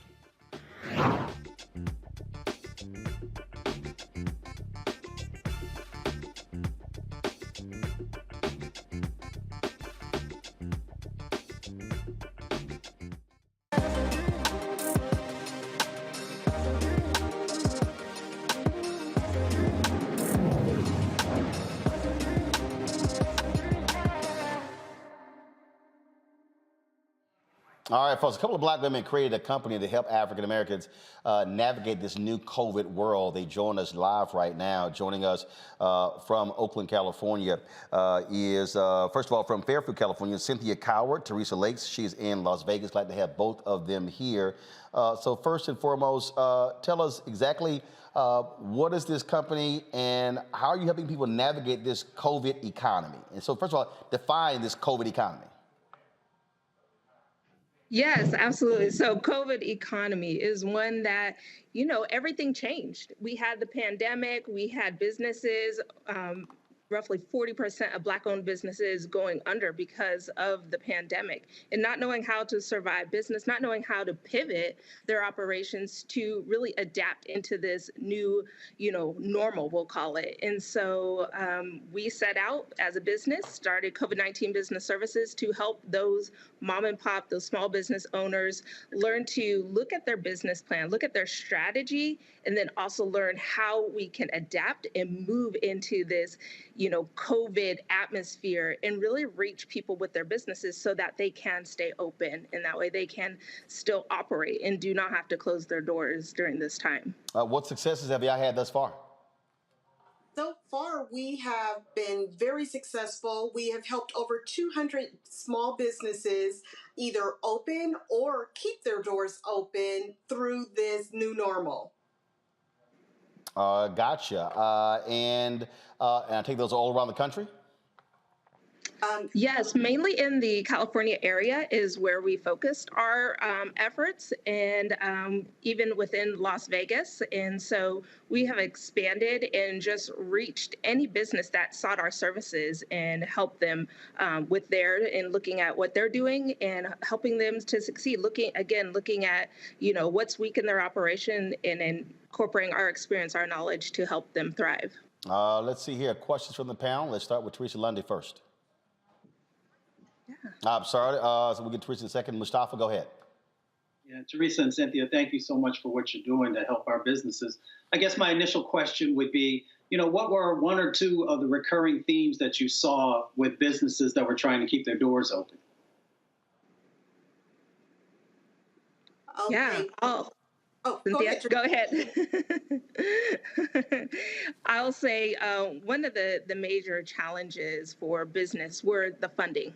And, you know, we talk a lot about businesses, small business owners not receiving the funding for their business. And so what we did was help those small businesses create business plans, ones that would show financial projections and really help them showcase how their business is thriving or how they could make it thrive, how their marketing strategy would play into you know, really obtaining the business and pivoting in this marketplace. So that was a common theme where businesses really had to go back to the basics with their business plan and redefine themselves.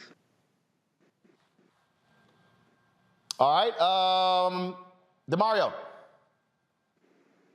I had a very similar question related to the PPP funds and were you guys able to help many of your businesses access those dollars as they were trying to survive during the pandemic? Because I know that was a big problem for so many Black businesses not having access to the billions of dollars that was available.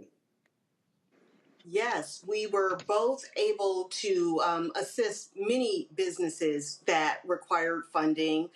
We were able to kind of guide them through like the EIDL loans, the PPP loans. There's even a fund out there right now called the California Dreaming that we are participating in and helping businesses discover these funding options. All right. Teresa, your question for our guest. Yeah, well, one, thank you, ladies, so much.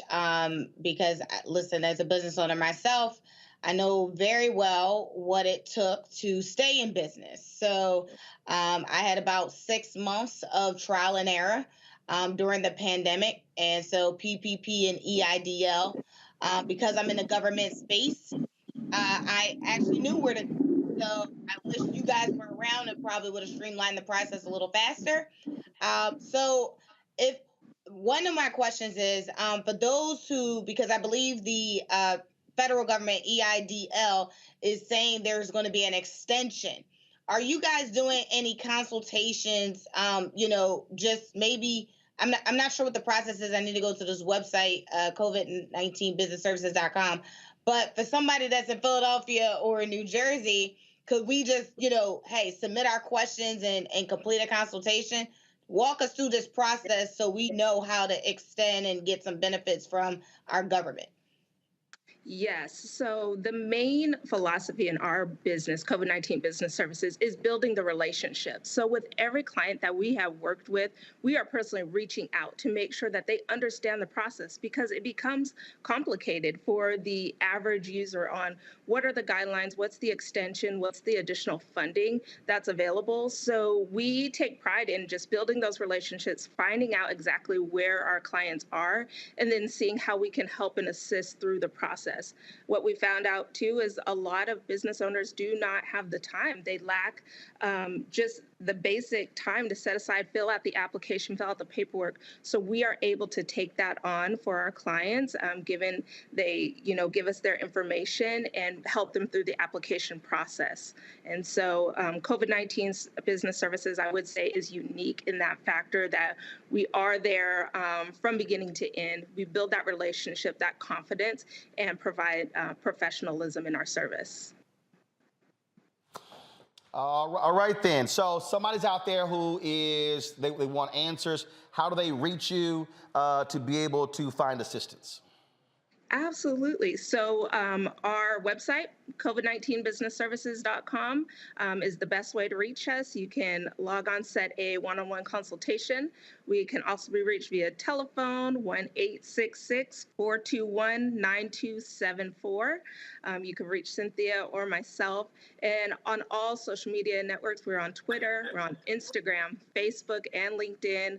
Again, COVID-19 Business Services. You'll see us located there. You'll see our pictures. You'll see navigating the new normal. And that's really the best way to contact us. All right, then. Well, we certainly appreciate what y'all are doing. Certainly, our goal is always to be able to help our folks when it comes to business, and those things are critically important. We appreciate it. Thanks a lot. Thank you. Absolutely. All right, thanks a bunch. Final comments. Let's go from each one of our panelists on any particular subject. Could be when we're talking about the whole money piece. So I'll start with you, Mustafa. You just need to be very focused and understand that, there's literally trillions of dollars out there. We should be focused on the billions to begin with, and then we can move to the trillions. Make sure that we're actually getting our piece of the pie, and to make sure that we aren't being denied, the opportunities that wealth development can bring to our communities and the transformation. So I hope that we will continue to do the work, continue to educate ourselves, but then to really get engaged and hold people accountable. All right, Teresa, you're next. Well, I'm excited about this conversation. This is definitely a replay option for anyone on this panel and the ones actually watching, because we are in this together.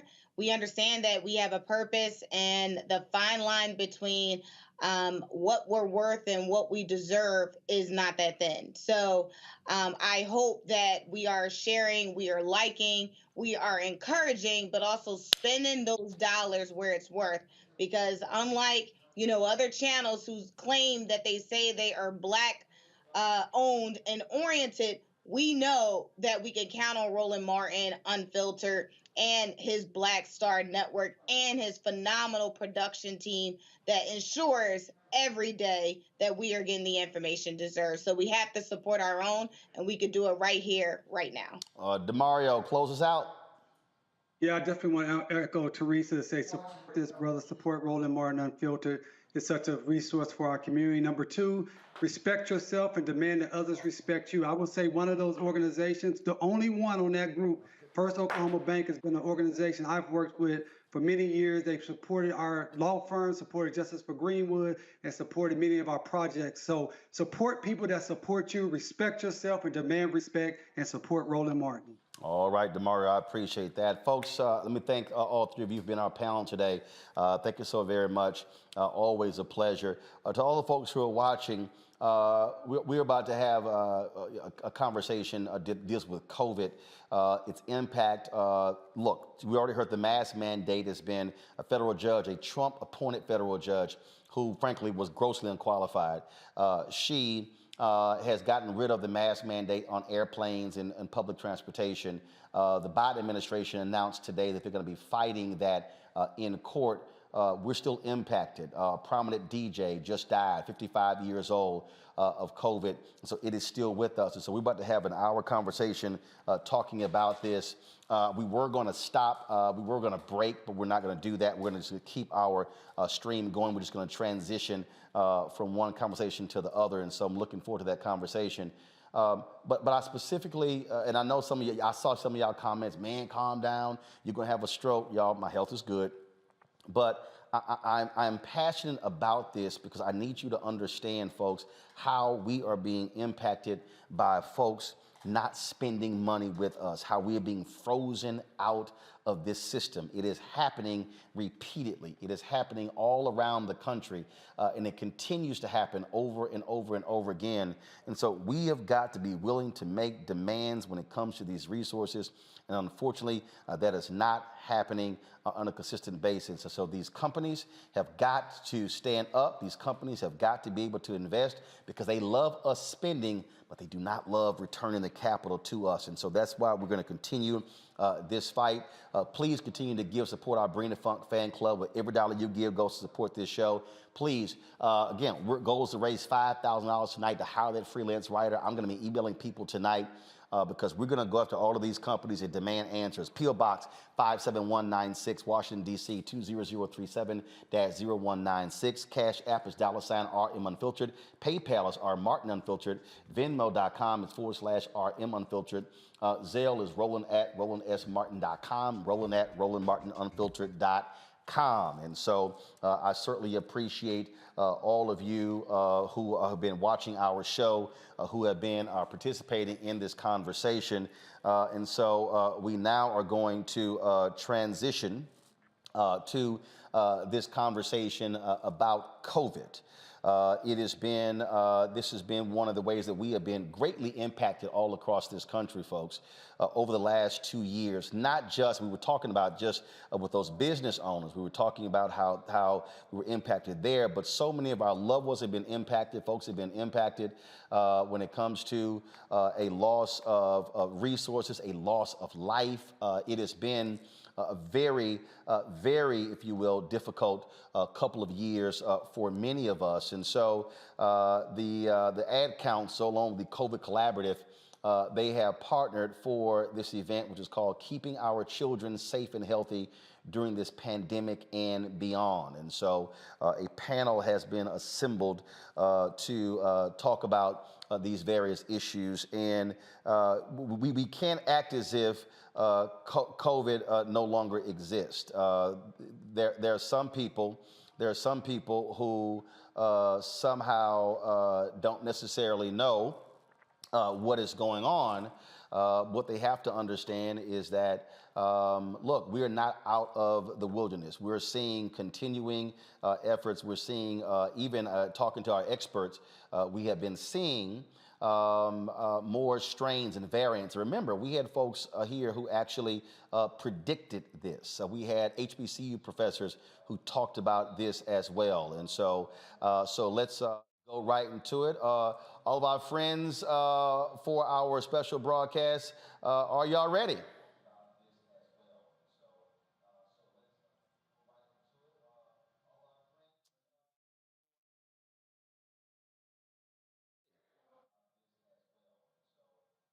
Are we ready?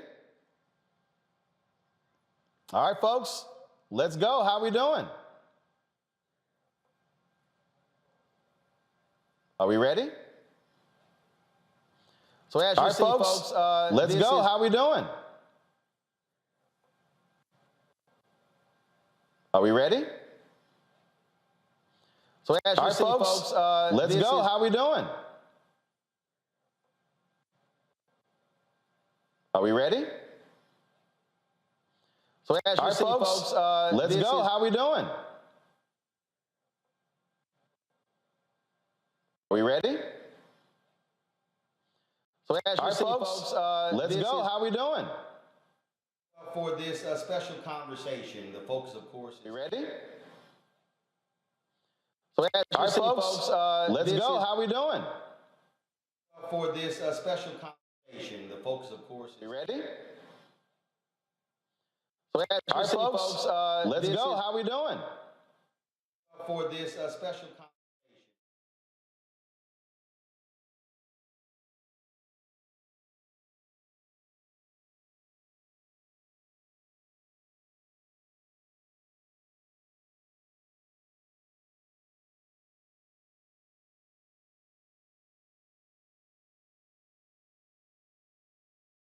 This is a partnership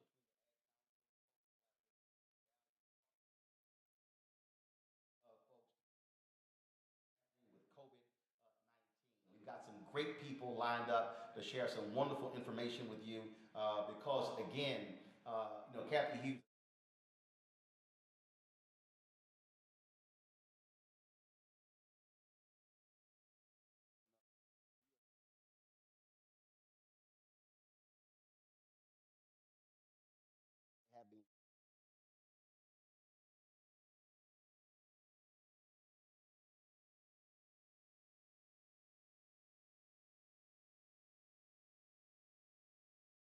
Who are watching Roland Martin Unfiltered or still with us, please share with your friends and others that this broadcast is live because we want to impact as many people as possible. I'm excited that we have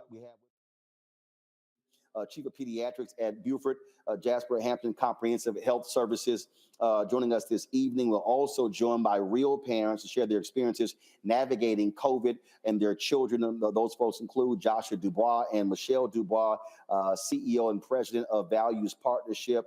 They're going to be joined by other parents and friends as well. And so we want to get right to the conversation. We don't want to hold you long. We want to make it pop for you. And so let's welcome Dr. Jamie Singleton and Joshua and Michelle Dubois. Folks, how you doing?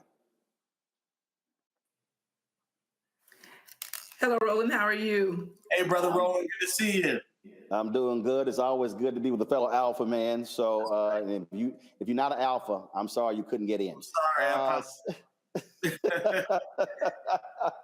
All right, so let's start, Dr. Singleton. I want to start with you first. I opened up talking about how all of a sudden, boom, mask mandate. I flew today from Nashville. I spoke at Fisk University last night.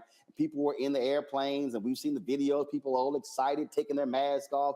Oh, don't have to wear it. I'm sitting here going, COVID's still real, y'all.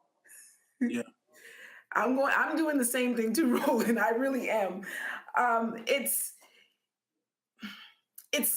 scary in a sense that we are still living in this pandemic and we're still learning to deal with this virus. And yes, we're 2 years into it, but this virus is mutating and changing, and the variants, and they're coming so quickly. And we've got the spikes and the ebbs and the flows and the number of cases throughout the United States. And so, especially in close quarters, I think that we should still be doing our masks as much as we can. I know it's hard when you're in a public place and you see a lot of people take off their mask and you're like one of five who still have their mask on, but let me stop you right there, because when you have these people, you got Dr. Oz, who's running for Senate in Pennsylvania, who's saying masks don't work. Okay, there's somebody who's listening and they're saying that do masks work? Everything that I've seen, doctors I've talked to for the last 2 years said, absolutely, masks stop the transmission, especially the N95 mask, of particles coming out of your mouth. They do. They really do. And they work better if you're the sick person that has on the mask. For instance, if I have on a mask and I walk into a cloud of smoke, well, the smoke surrounds me. But if the smoke is coming out of my mouth and I have on the mask, then I'm not going to transmit as much of that smoke. And that's the idea behind it. The particles, if I have on the mask and I'm sick and I go achoo or I'm just talking, it's less likely going to spread to others around me. In just the opposite fashion, if everybody else is sick and I just happen to have on a mask, I'm still sitting in this mist of particles and illness, hoping that my mask works enough. But masks do work. Long story short, they do work. You should use them.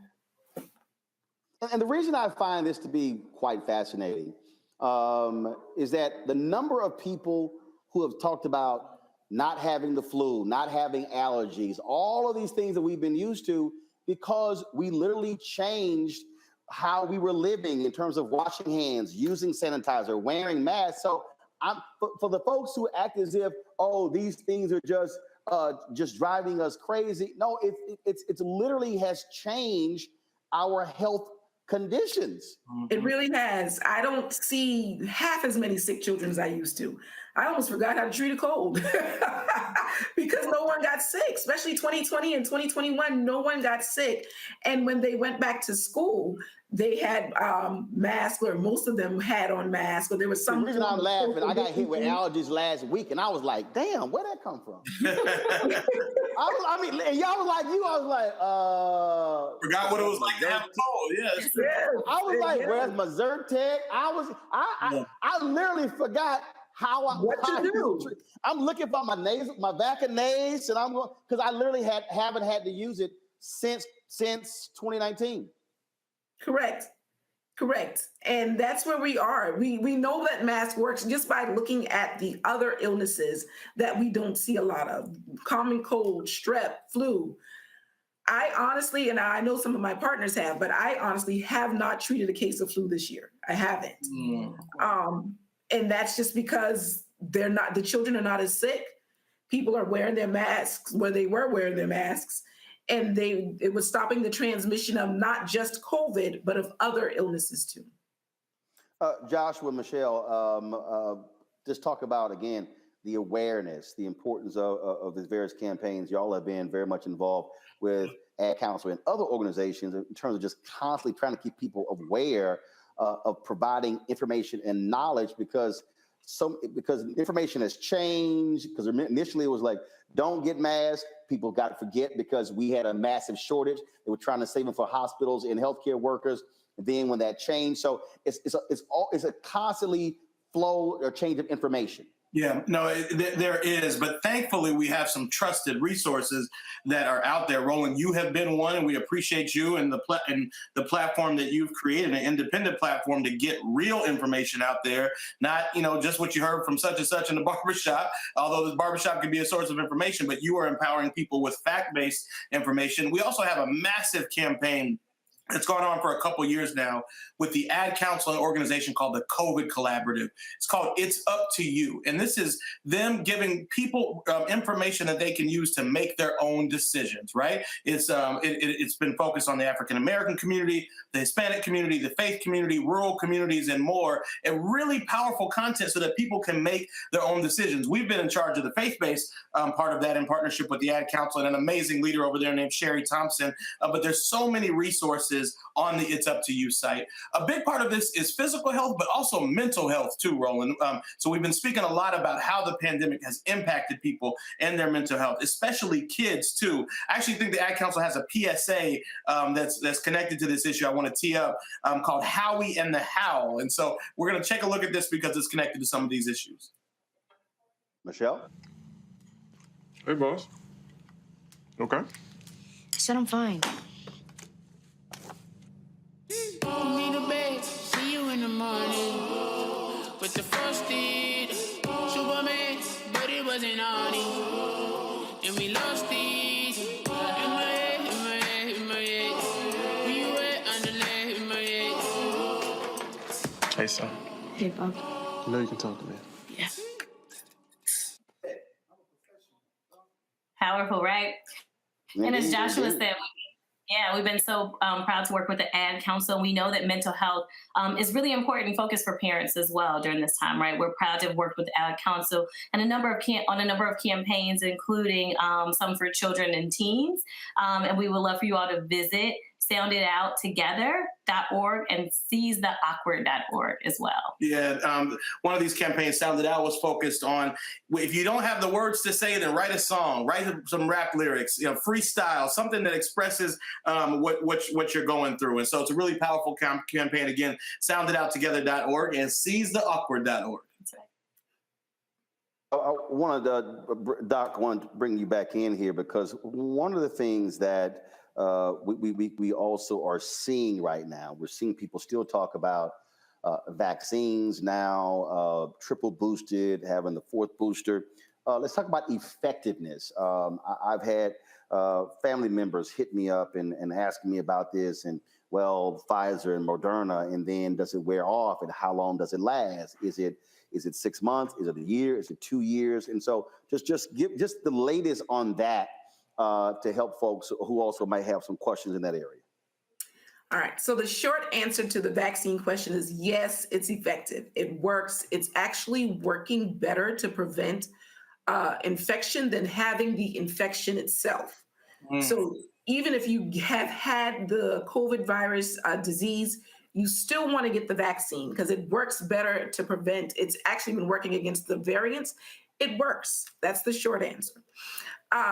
So the structure and the timing of it changes. And I like to remind people that we are battling a disease and learning about it at the same time, unfortunately. And so remember, the science is going to change because as we learn new things, as you know better, you do better. So as we learn new things, we will change things up. And so the Moderna and the Pfizer vaccine are a 2-shot series. And then they've added boosters. Now, if you're immunocompromised, it's a 3-shot series. And then there's a first booster for that. And that's a little different. So if you have issues with your immune system, you're maybe in cancer treatment, you should get 3 shots. Everybody else will get 2 shots. And right now, we've only got vaccine from ages 5 and up. So perfect example. So I got my 2 shots. I got COVID in December. And I probably got it when I was in Hawaii on vacation because I landed on a Monday morning, flew to Atlanta that evening. I didn't have my first symptoms of a scratchy throat. That Wednesday night, we had an event with Coca-Cola around the Celebration Bowl about 9:15, and then got back to the Airbnb, had chills for the next 2 days. But I tested negative and tested positive until that Saturday, and then came home and quarantined. So, but also I got the, what the hell y'all call it? Mononuclear, I just call it the nuclear potion. So I got that. So I couldn't get a booster for 90 days. So the question is, do I need to have a third shot? The third booster, yes. Okay. Right now, there's two boosters. There's the third booster that everybody should get, ages 12 and up.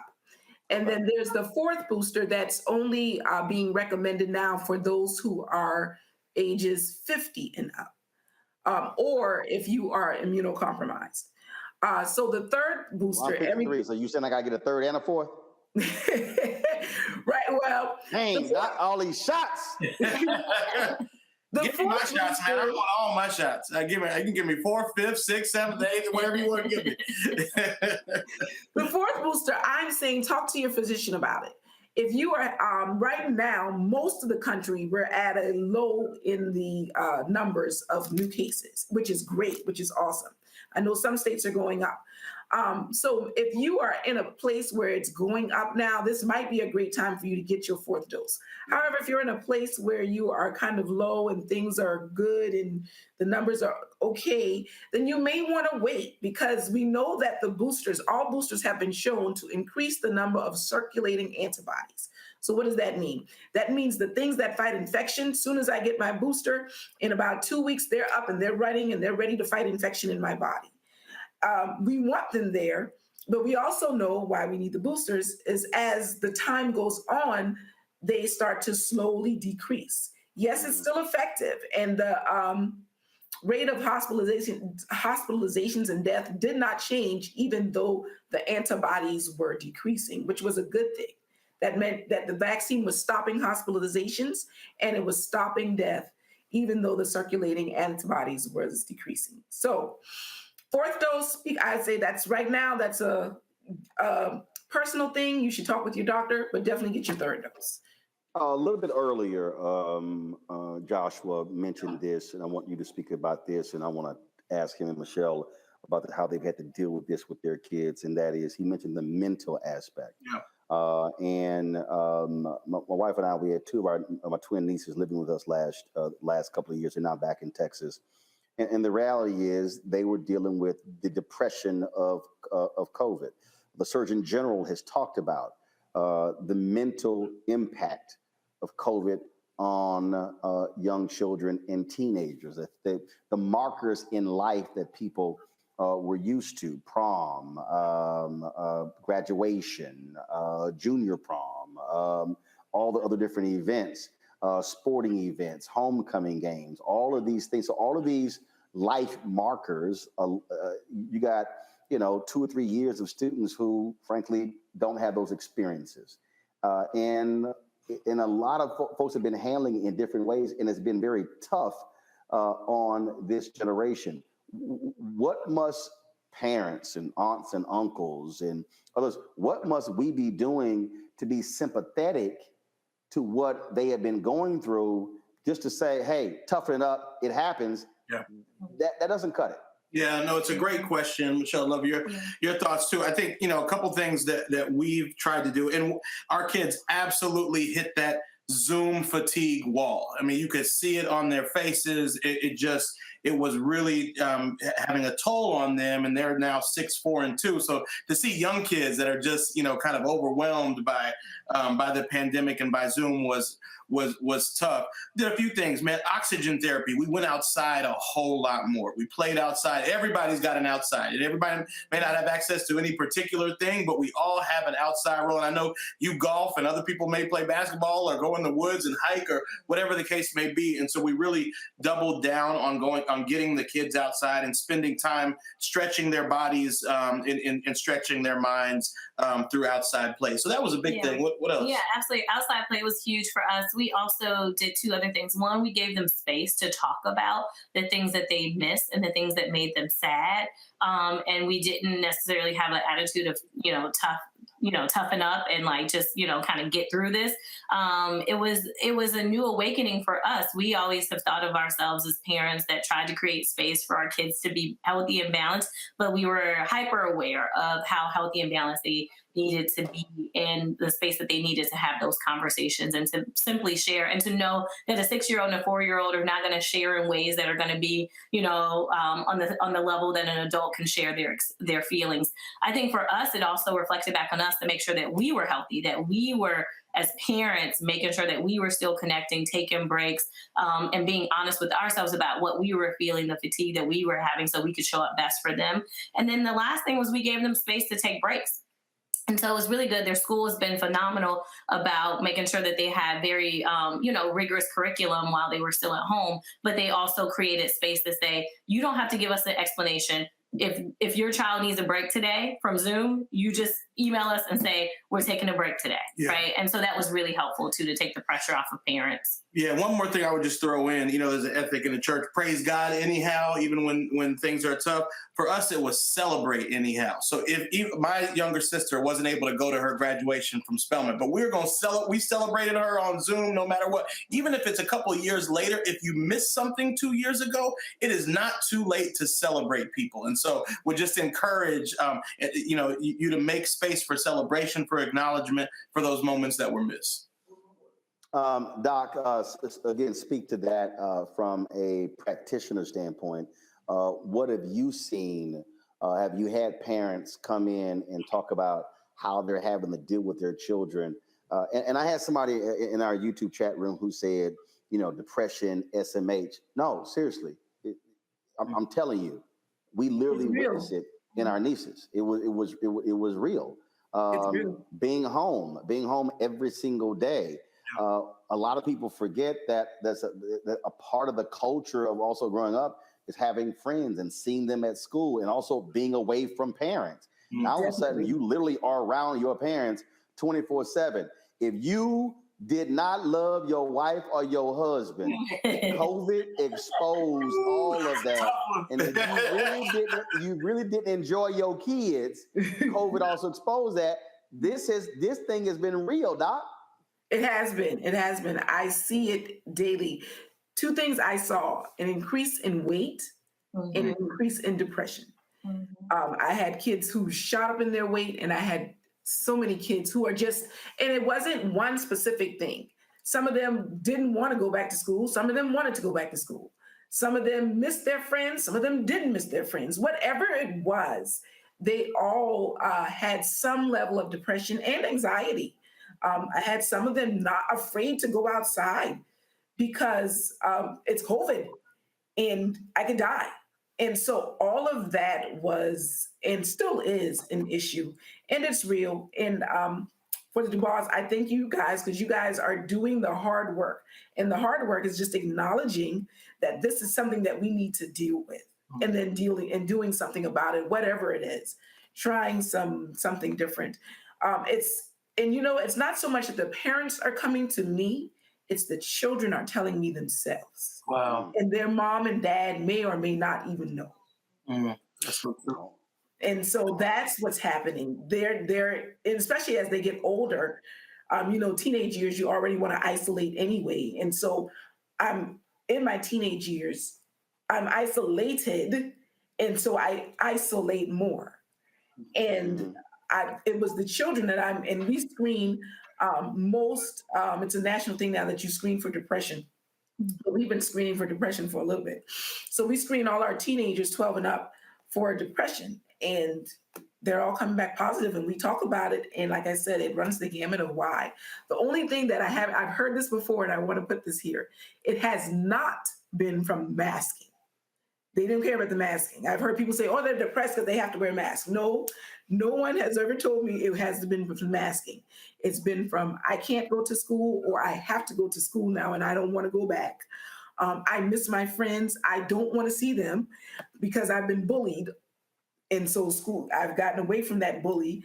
And that's the kind of stuff that I've seen. Our kids love their masks. They're looking for their masks. Yeah, they remind me. It doesn't bother them. Yeah. The mask has not at all been an issue for us. Especially, when they go outside, they get their mask break, right? And so the mask that's not been the issue. Yeah. Well, we want to remind folks that if you're looking for resources when it comes to communicating with your children, or again, nieces and nephews, cousins, go to sounditouttogether.org. Also, seizetheawkward.org. Again, there are resources there for children and teens to share their thoughts when it comes to dealing with COVID. Joshua and Michelle, I certainly appreciate y'all being with us. We've got some other guests here as well, but we also want to show a few more of the PSAs the Ad Council have put together with regards to this important discussion. So check it out. Scene 103, take one. Taking my vaccine and staying safe. That's what you want me to believe. Of course. They're saying that the vaccine is 99% effective, right? Where are you going with this? What about the one dude? I want you to get the vaccine because I care. I want you to be safe. If you was to die, man, that would literally kill me, man. If it made you feel that way, bro, I would probably do. Love you, man. Love you too.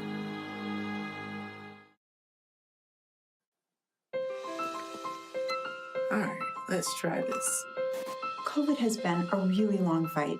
and it's been especially tough on kids. It's been a rough transition for all of us. Right now, as a father, I want to give the best tools to protect my kids. So what can we do to get back to that sense of normalcy? Every day, parents ask me if their child 5 and above should get vaccinated. The answer is absolutely yes. My own sons, who are 6 and 8 years old, had their COVID vaccine. It's an added layer of protection to keep kids from getting any type of severe illness or complications from a COVID infection. A lot of parents are also wondering if the vaccines are safe. Yes, it's safe and effective for children. Definitely safer than a COVID infection. Children get a smaller dosage than adults do. So if you have questions or concerns about the vaccine, that's okay. We're here to help. We have the tools we need to protect kids and help them stay healthy and all get through this together.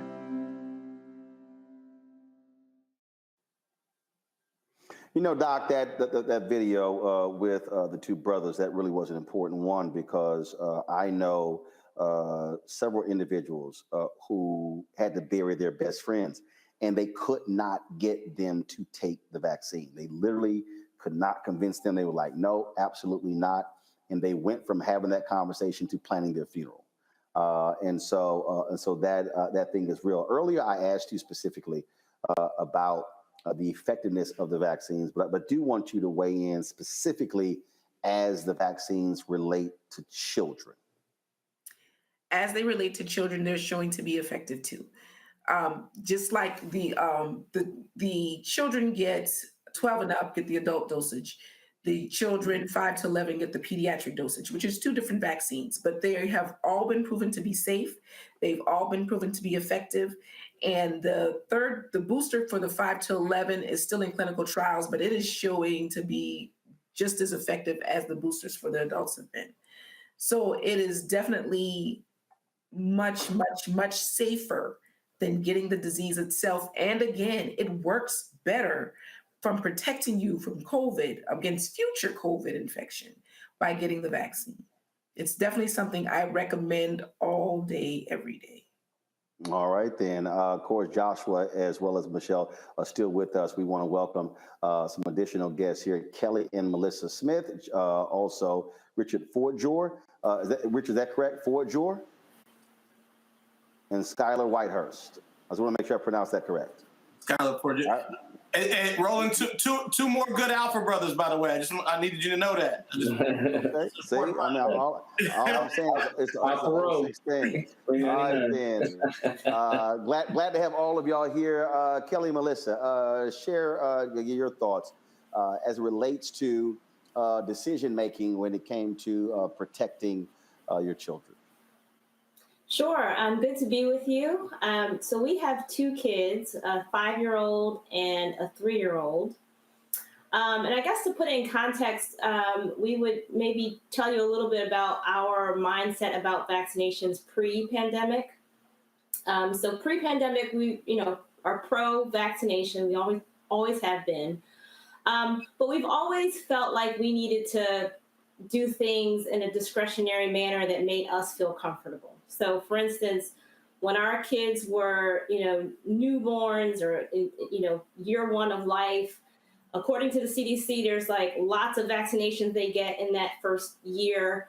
And in some doctor's visits, it can be like multiple vaccinations. Well, we all thought that those vaccinations were important, but we intentionally spaced them out for our kids because that made us feel better.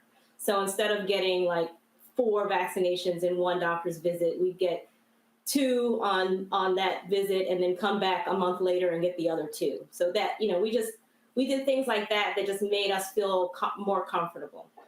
So then when the pandemic happened, we kind of had a 2-pronged approach to things. As it pertained to vaccinating ourselves, Kelly and I were very much like, get me first in line. We were very adamant about getting it as soon as we could. When it came to our 5-year-old, and she was newly 5 when the vaccine was approved for her, we took a little bit of a pause to make sure we were making the right decision for her. Her risk profile was different than ours, right? Children generally have been shown to be more resilient against COVID. So it was like, okay, what are the pros and cons here for her, right? And once we educated ourselves about it, we had conversations with our pediatrician, we decided that it was the right move to go ahead and get her vaccinated. And once we made that decision, we did not delay. Yeah, and I think we really put it in the broader context of what does this mean for her, right? Like her ability to engage with her friends in ways that she might not have been as comfortable, or we may not have been as comfortable with before the vaccine. We both have 92-year-old grandparents and their great-grandparents. Actually, my grandmother's in Nashville. And we really wanted them to be able to have those kind of connections and have those moments, while, a lot of those things are fleeting. So that's really the context that we set when we said it was the right time for our 5-year-old to get the vaccine. Skylar and Richard, did you have any apprehensions, concerns when you had to make your decisions? Well, our children are younger. They're only 3 and 1. So, both fortunately and unfortunately, we kind of have the gift of continuing to see how things panned out. But a lot like Kelly and Melissa, we did not hesitate to get vaccinated ourselves. We both work in pretty high transmissible industries. I'm a hairstylist and Richard is a dentist. So we had to hit the ground running before the world opened up, back being one-on-one, face-to-face with patients and clients. So that's kind of helped us shape our approach to the way we manage our kids and protecting them, while also just having not too much anxiety about it and remaining open to the ever-changing landscape of COVID. Yeah, I mean, our kids, our 3-year-old is in a program where they tested, almost every day, it felt like. I mean, it's almost definitely every week.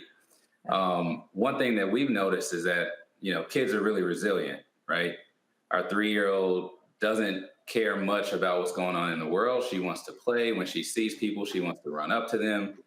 So, for us, the decision when the time comes is kind of a no-brainer.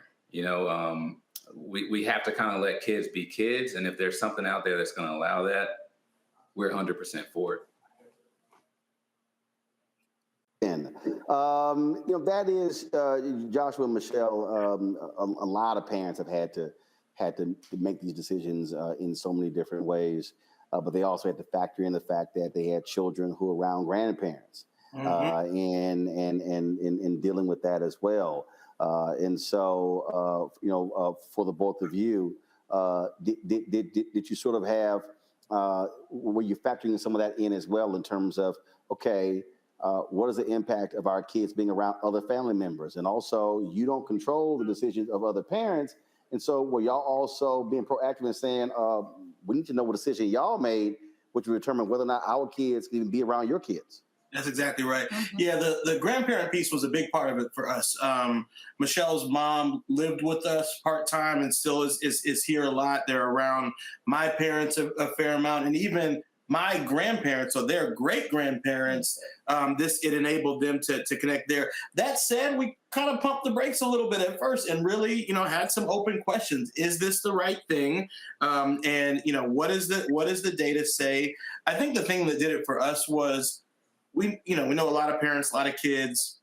We did not know anyone, we know the rates of side effects are low overall, and we didn't know anyone that was impacted by significant side effects in terms of the vaccine. But we did know kids who were significantly impacted by COVID, and certainly parents and adults who were as well. And so just kind of weighing the two, it's not a decision in a vacuum. COVID is real and it's out there. That doesn't mean we have to be, live in fear, but we compared outcomes of vaccination versus outcomes of COVID-19 if our kids, if our 6-year-old were to contract the virus, and decided that it was the right move for him to get vaccinated.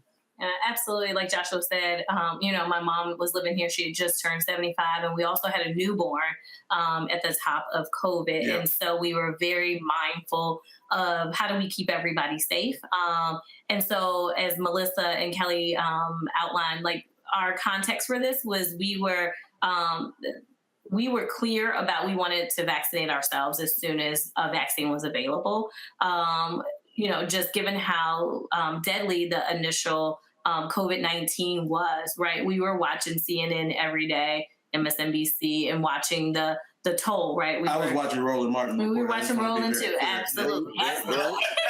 Very smart. That's right. You were getting better information from Black doctors, from Black scientists. And that was the key. Hey, Roland too. We had you streaming too. And so we were just watching the numbers though, right? We were watching and every number had a story, right? Every number was a person, and we actually knew some people that were affected by COVID in very significant ways. We knew the long hauler stuff that people were really, really, really challenged with, some mental challenges that came a part of the long haulers. And so for us, it was very clear. The calculus for us, the cost benefit analysis of becoming vaccinated was very clear for us as adults, as parents. We were going to get vaccinated as soon as a vaccine was available.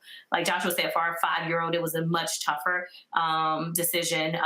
And so lots of factors went into it. And surprisingly, one thing that we didn't consider that would be a part of our factor or our decision was his opinion, right? Like, I mean, it just didn't cross our minds, but his school had a vaccine program that they operated while we were out of town, and he wasn't able to participate, but a lot of his friends did. And he saw that a lot more of them were able to interact, their parents were a little more lenient with masks and things like that. And so he was very much lobbying for us to consider the vaccine. And so, of course, we talked to him, we talked to his pediatrician, and we decided to allow him to become vaccinated. And so, he asked for it. He asked for it. He asked for it because his friends had it. Because his friends had it. And of course, that's not the only reason, but that was a factor. And it was a factor that we, at the top of our decision-making process, would have never thought would have been one of the factors, which was him really lobbying for becoming vaccinated because he wanted to be able to re-engage with his friends in more close contact. Doc, I want to bring you in here because I'm sure you had to deal with some really worried parents on this issue here. What were those conversations like? Really, it ran the gamut. Some of them were just side effects. I don't know what the long term is going to be. And of course, we had not much to say about the main thing about that is just look at vaccines in general. You really don't hear anybody said, I got cancer from my vaccine that I got when I was 2 months old. That's just not how vaccines work, and with the COVID vaccine, the only new part of the engineering, and I'll put new in quotation marks because that part of the engineering has been around for many times. The messenger RNA is used in cancer treatments. It just hasn't been really used in vaccines like that. But that's the only new part of it. The other parts of the vaccine, the salts, the lipids, the carbohydrates, sugar, it's all part of other vaccines.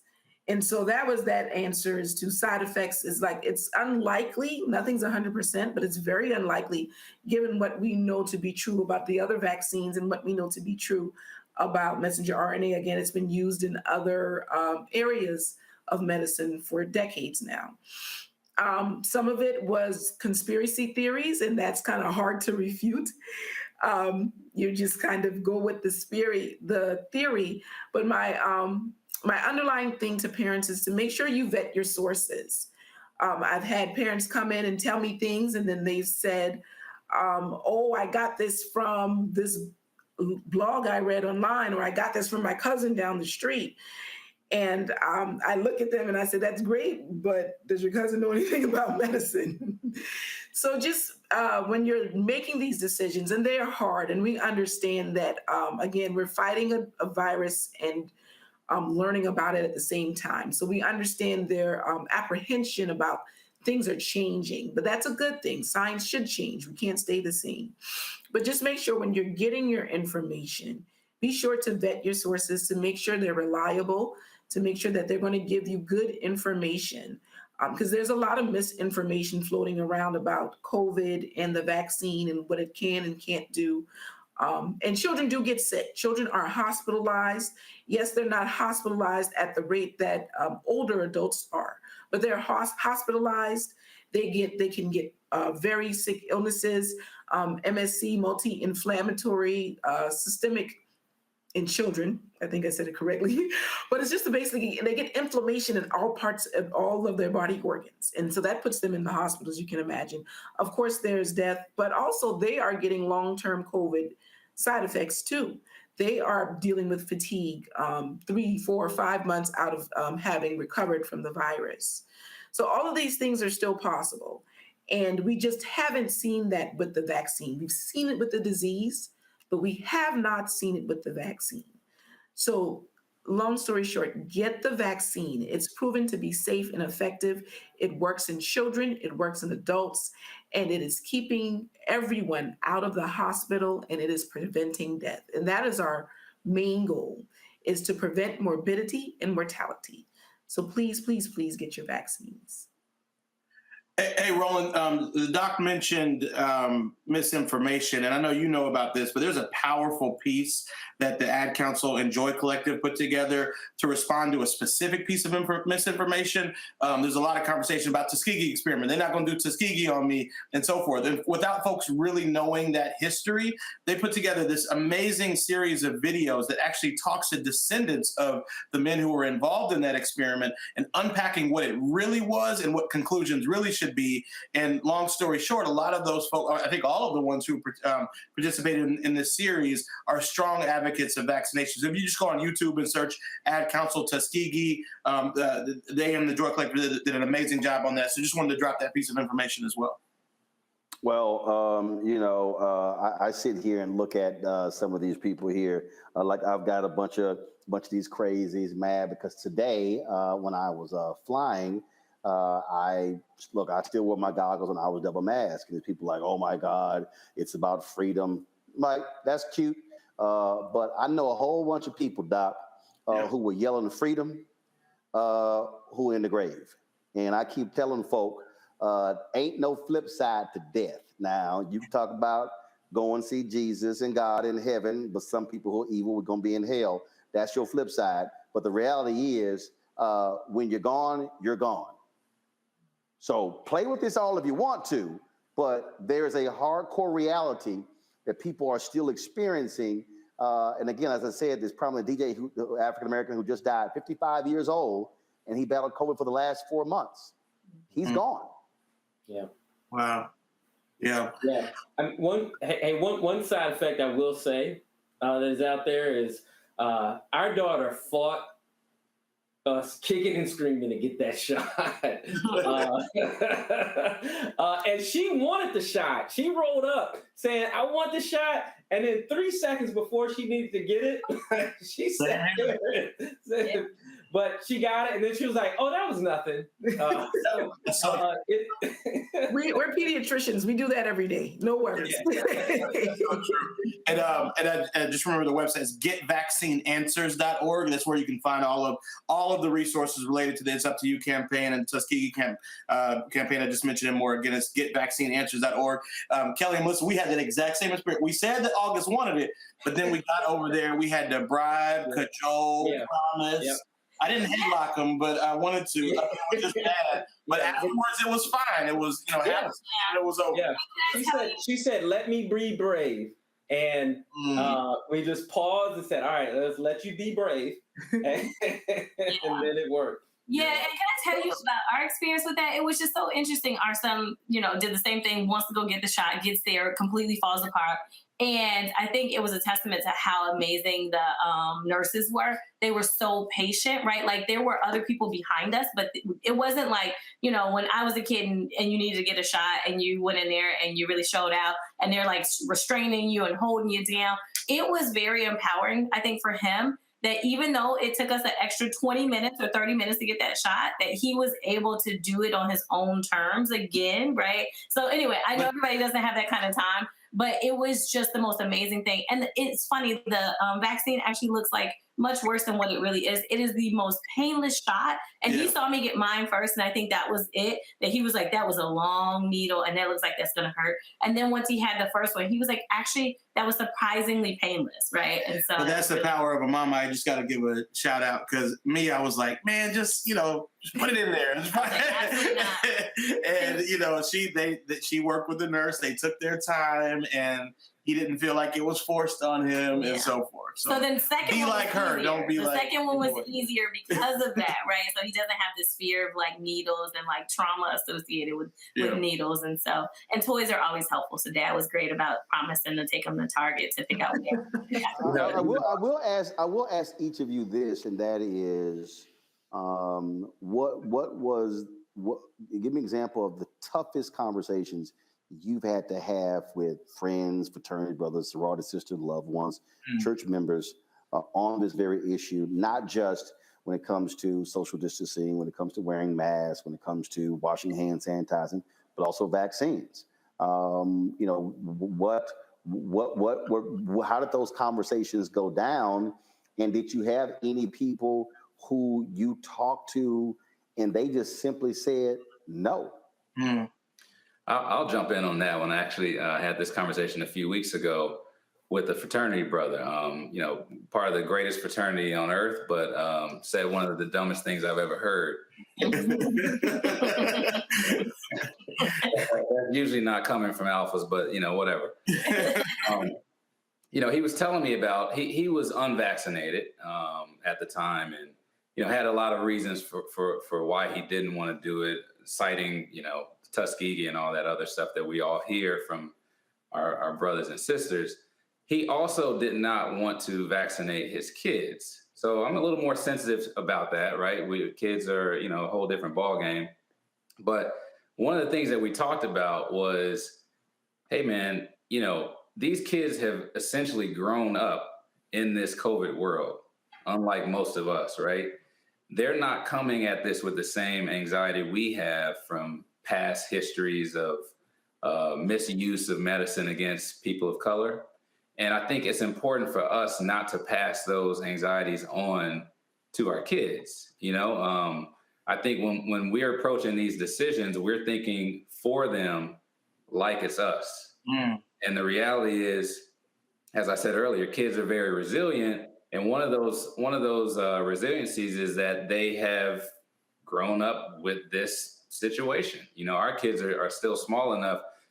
We just had our first non-COVID birthday for our kid. Every birthday has been COVID. Every birthday has been on Zoom. So I just want to kind of encourage us, those of us who are parents, to take a step back before we make decisions for our kids. Just remember that, they don't know some of the same histories that we do. And let's not take those chances, those experiences away from them. Yeah.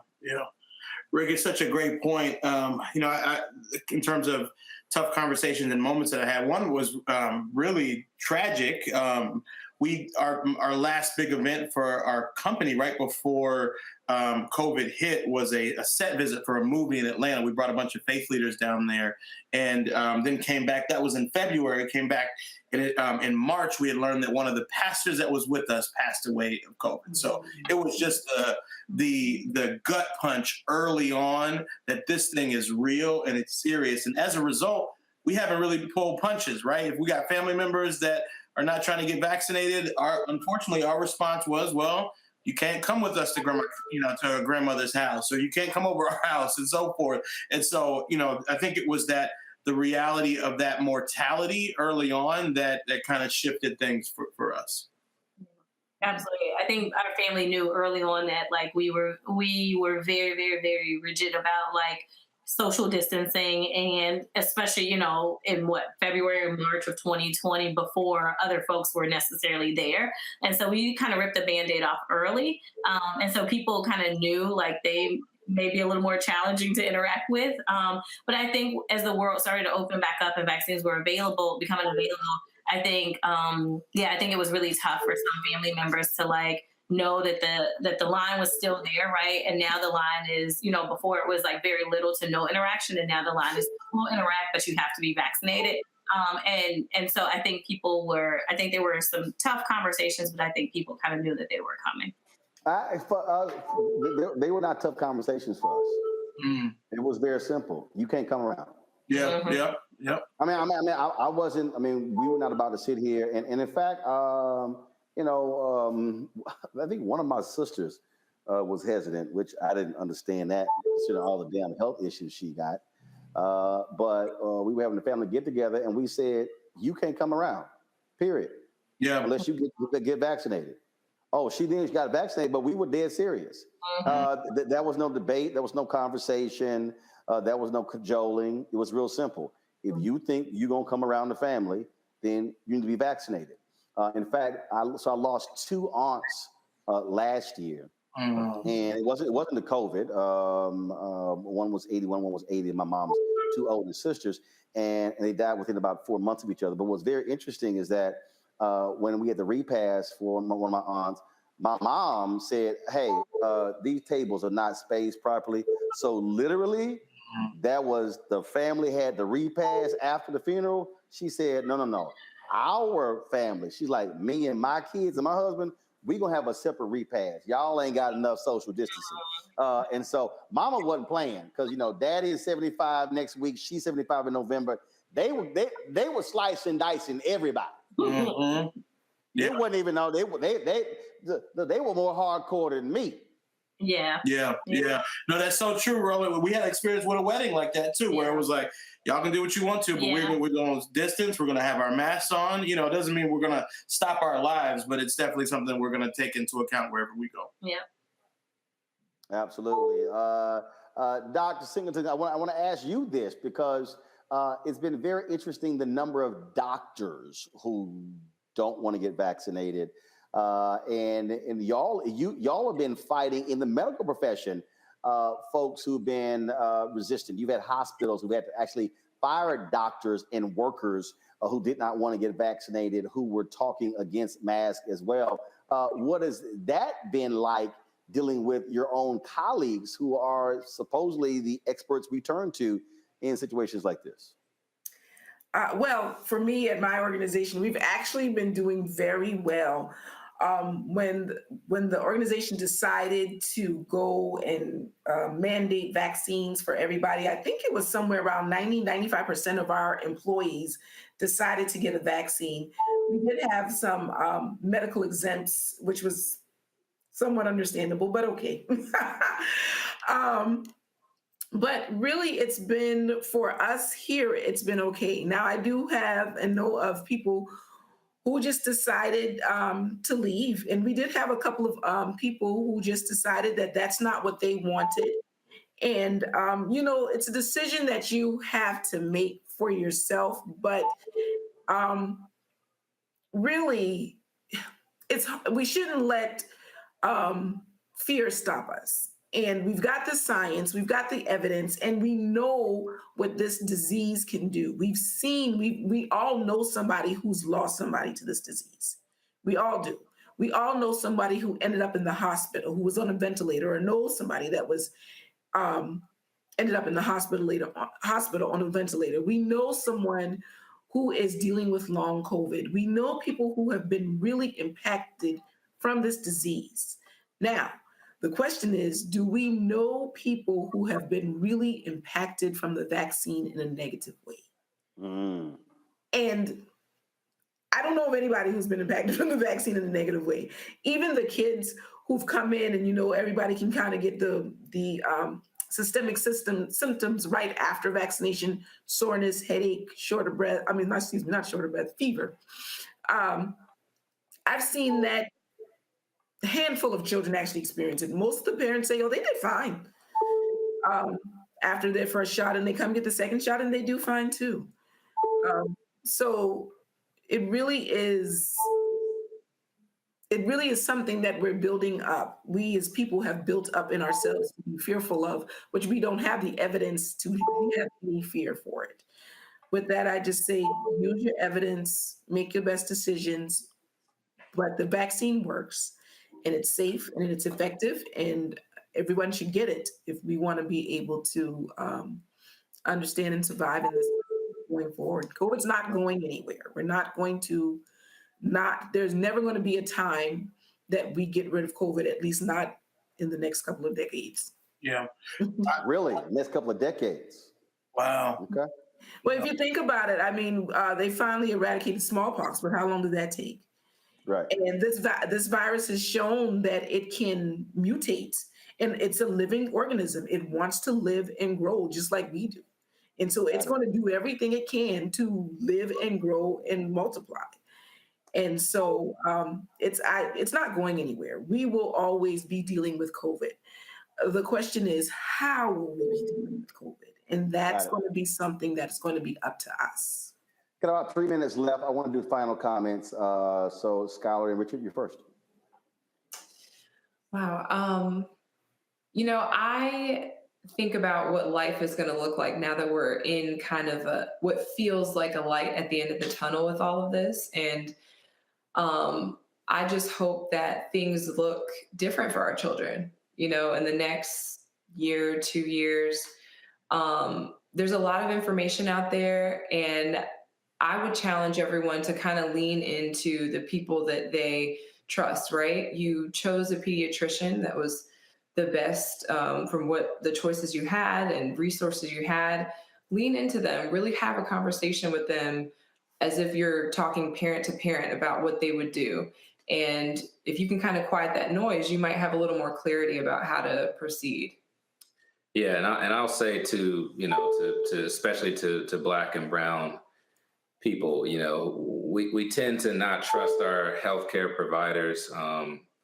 A lot of that is due to historical issues, but I have a real simple answer. I know a lot of Black and brown healthcare providers. So switch to somebody that you can trust. It's really as simple as that. And those of us who have voices, you know, Roland, you're doing a great job. Joshua and Michelle, you're doing a great job. Go straight to the source that you trust. There's no reason to have to be with somebody that you don't feel comfortable with that's going to impact your health negatively. I absolutely agree. Kelly and Melissa? Well, I'm actually representing the Smith delegation. All right.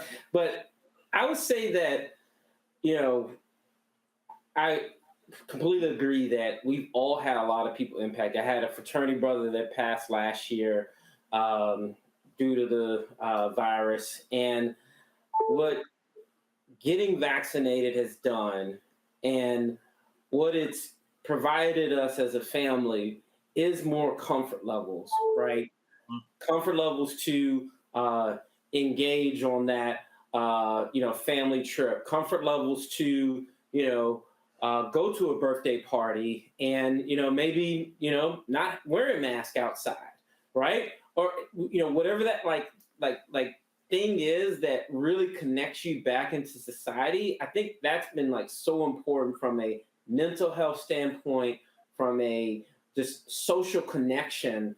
And that's really where I think that vaccination is the foundation of creating that space to be able to do that. So thank you very much for this forum to really share that message. Joshua and Michelle. Absolutely. Well, thank you again, Roland, for having us. It's been a really fun conversation and informative as well. I would say, I think it's important for us to not, I feel like as, you know, as things are rolling back in terms of masks and the focused attention on vaccines, I think it's important for us to acknowledge what we have been through for the last 2 years. I think it's important to not look past that and just say, I'm so excited I can go to that barbecue, I can do this now. But I think it's important for us to say, man, we've really been through something, right? And it's fundamentally shaped who we are as individuals and shaped how we interact globally, right? And so I think it's important for us to take a moment to pause and acknowledge and have a level of gratitude that we are now on, not completely on the other side, but we are now over the hump, at least in what was a global pandemic. And that's important for us to all acknowledge for ourselves and for our children, and to take a moment to say thank goodness that we have vaccines, and thank goodness that we had some folks that were making smart decisions to encourage mask wearing, that we are where we are now. It's not by happenstance. And so anyway, I think I really like the notion of taking a moment to honor what we've been through in the last 2 years, our resiliency, and also the level of resources that have come available is really important. And I think just moving forward, I think one thing that Rick said, I would really encourage parents is to reduce the level of fear that we are sharing with our children as we make decisions around vaccines and other things related to this pandemic. Joshua? I think you're exactly right. And I would say, get the facts, get the information. There are a wealth of resources out there. Tune in to our brother Roland. Go to getvaccineanswers.org. I cannot tell you how powerful and clear the information there is. You got the cdc.gov. You also have getvaccineanswers.org. And I use that. When I get a video clip, I share it with our family. I send it on a text chain. I engage with the content so that if I'm in the barbershop and somebody's saying something crazy, I can say, well, no, here are the facts, or here's a video about the Tuskegee experiment, and so forth. And so, definitely a key takeaway for me is make sure you're visiting getvaccineanswers.org and empowering people with information to make their own decisions. Dr. Singleton, your final comments. Again, I want to say thank you for having me too. And I'm just going to reiterate what everyone just said plainly and simply, and just say, get the vaccine. It works. It's safe. It is effective. And ask for help. Get the resources that you need. Are your pediatricians, your providers, your nurse practitioners, whoever you see, we want to answer your questions. We really do. We get excited when we get questions, because we're like, oh, they're engaged and they want to know the truth. So please ask us. Set up an appointment. Go see them. And let them answer your questions. We're not here to mislead you. We just want what you want, which is the best for your children. That's why we went into this profession, because we want what you want, the best for all children. So please, if you have questions, come to us. Please do your research if you want to. Vaccineanswers.org and the cdc.gov are great resources. Use them as much as you can. And get vaccinated. Get vaccinated. Not just the COVID vaccine, all vaccines. Get vaccinated. Amen. That's the pediatric plug right there. Get vaccinated. So it's really interesting listening to some people. I guess some conservative was upset with my post earlier today when I said that I was double masked. And they're like, oh, you're wearing a cloth mask. Actually, the top was not a cloth mask. It's actually from space mask. Underneath is the N95. It's actually covering my face. And so, don't understand, this ain't my first rodeo. But somebody made this comment. They said, this is ridiculous. This is not about you. Actually, it is. See, if I'm wearing a mask, if I'm social distancing, it is about me and my wife and my parents, and my brother, and my 3 sisters, and my 13 nieces, and church members and fraternity members and other people, my work, people who work for me on my show. So actually, it is about me. And I think that's what you're dealing with. You're dealing with a group of people out here, a lot of people on political ideology, some people who might be black and who are white, people go through all this sort of stuff, and they're complaining what's not about them. But here is the reality, and we've said this. Too many of us know people who are dead because of COVID. In the first 6 months of COVID, we had more than 50 black pastors die.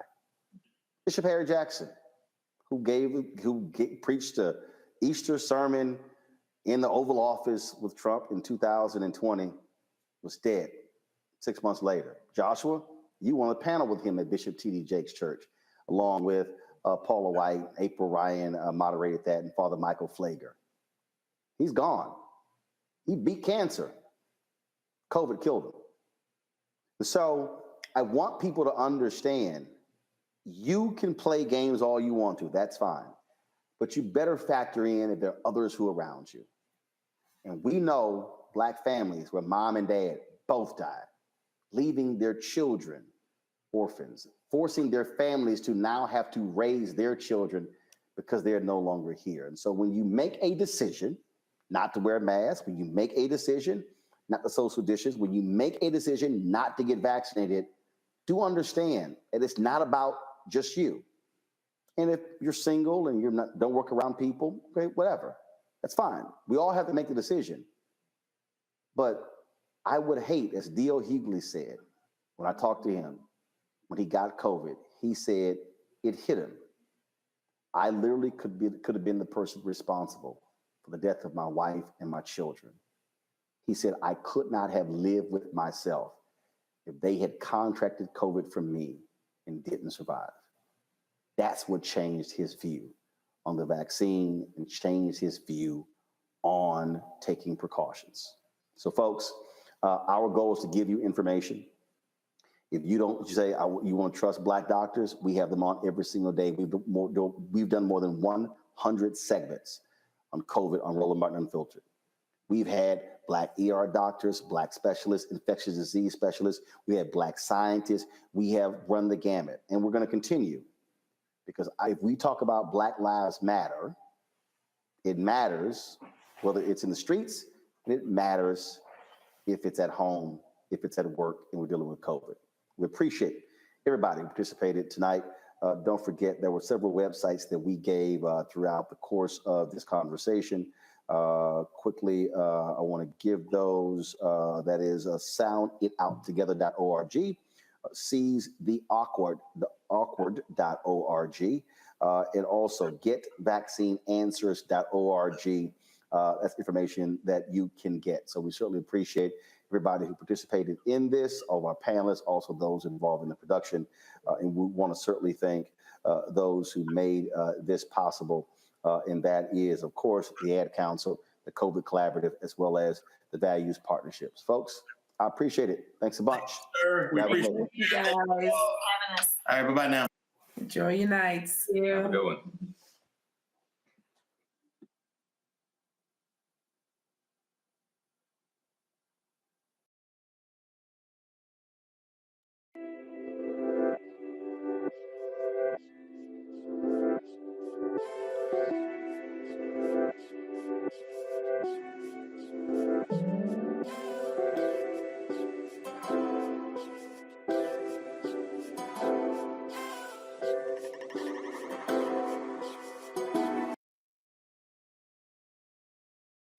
We're silent, we're clear, we're all good. It's over. We stopped the stream.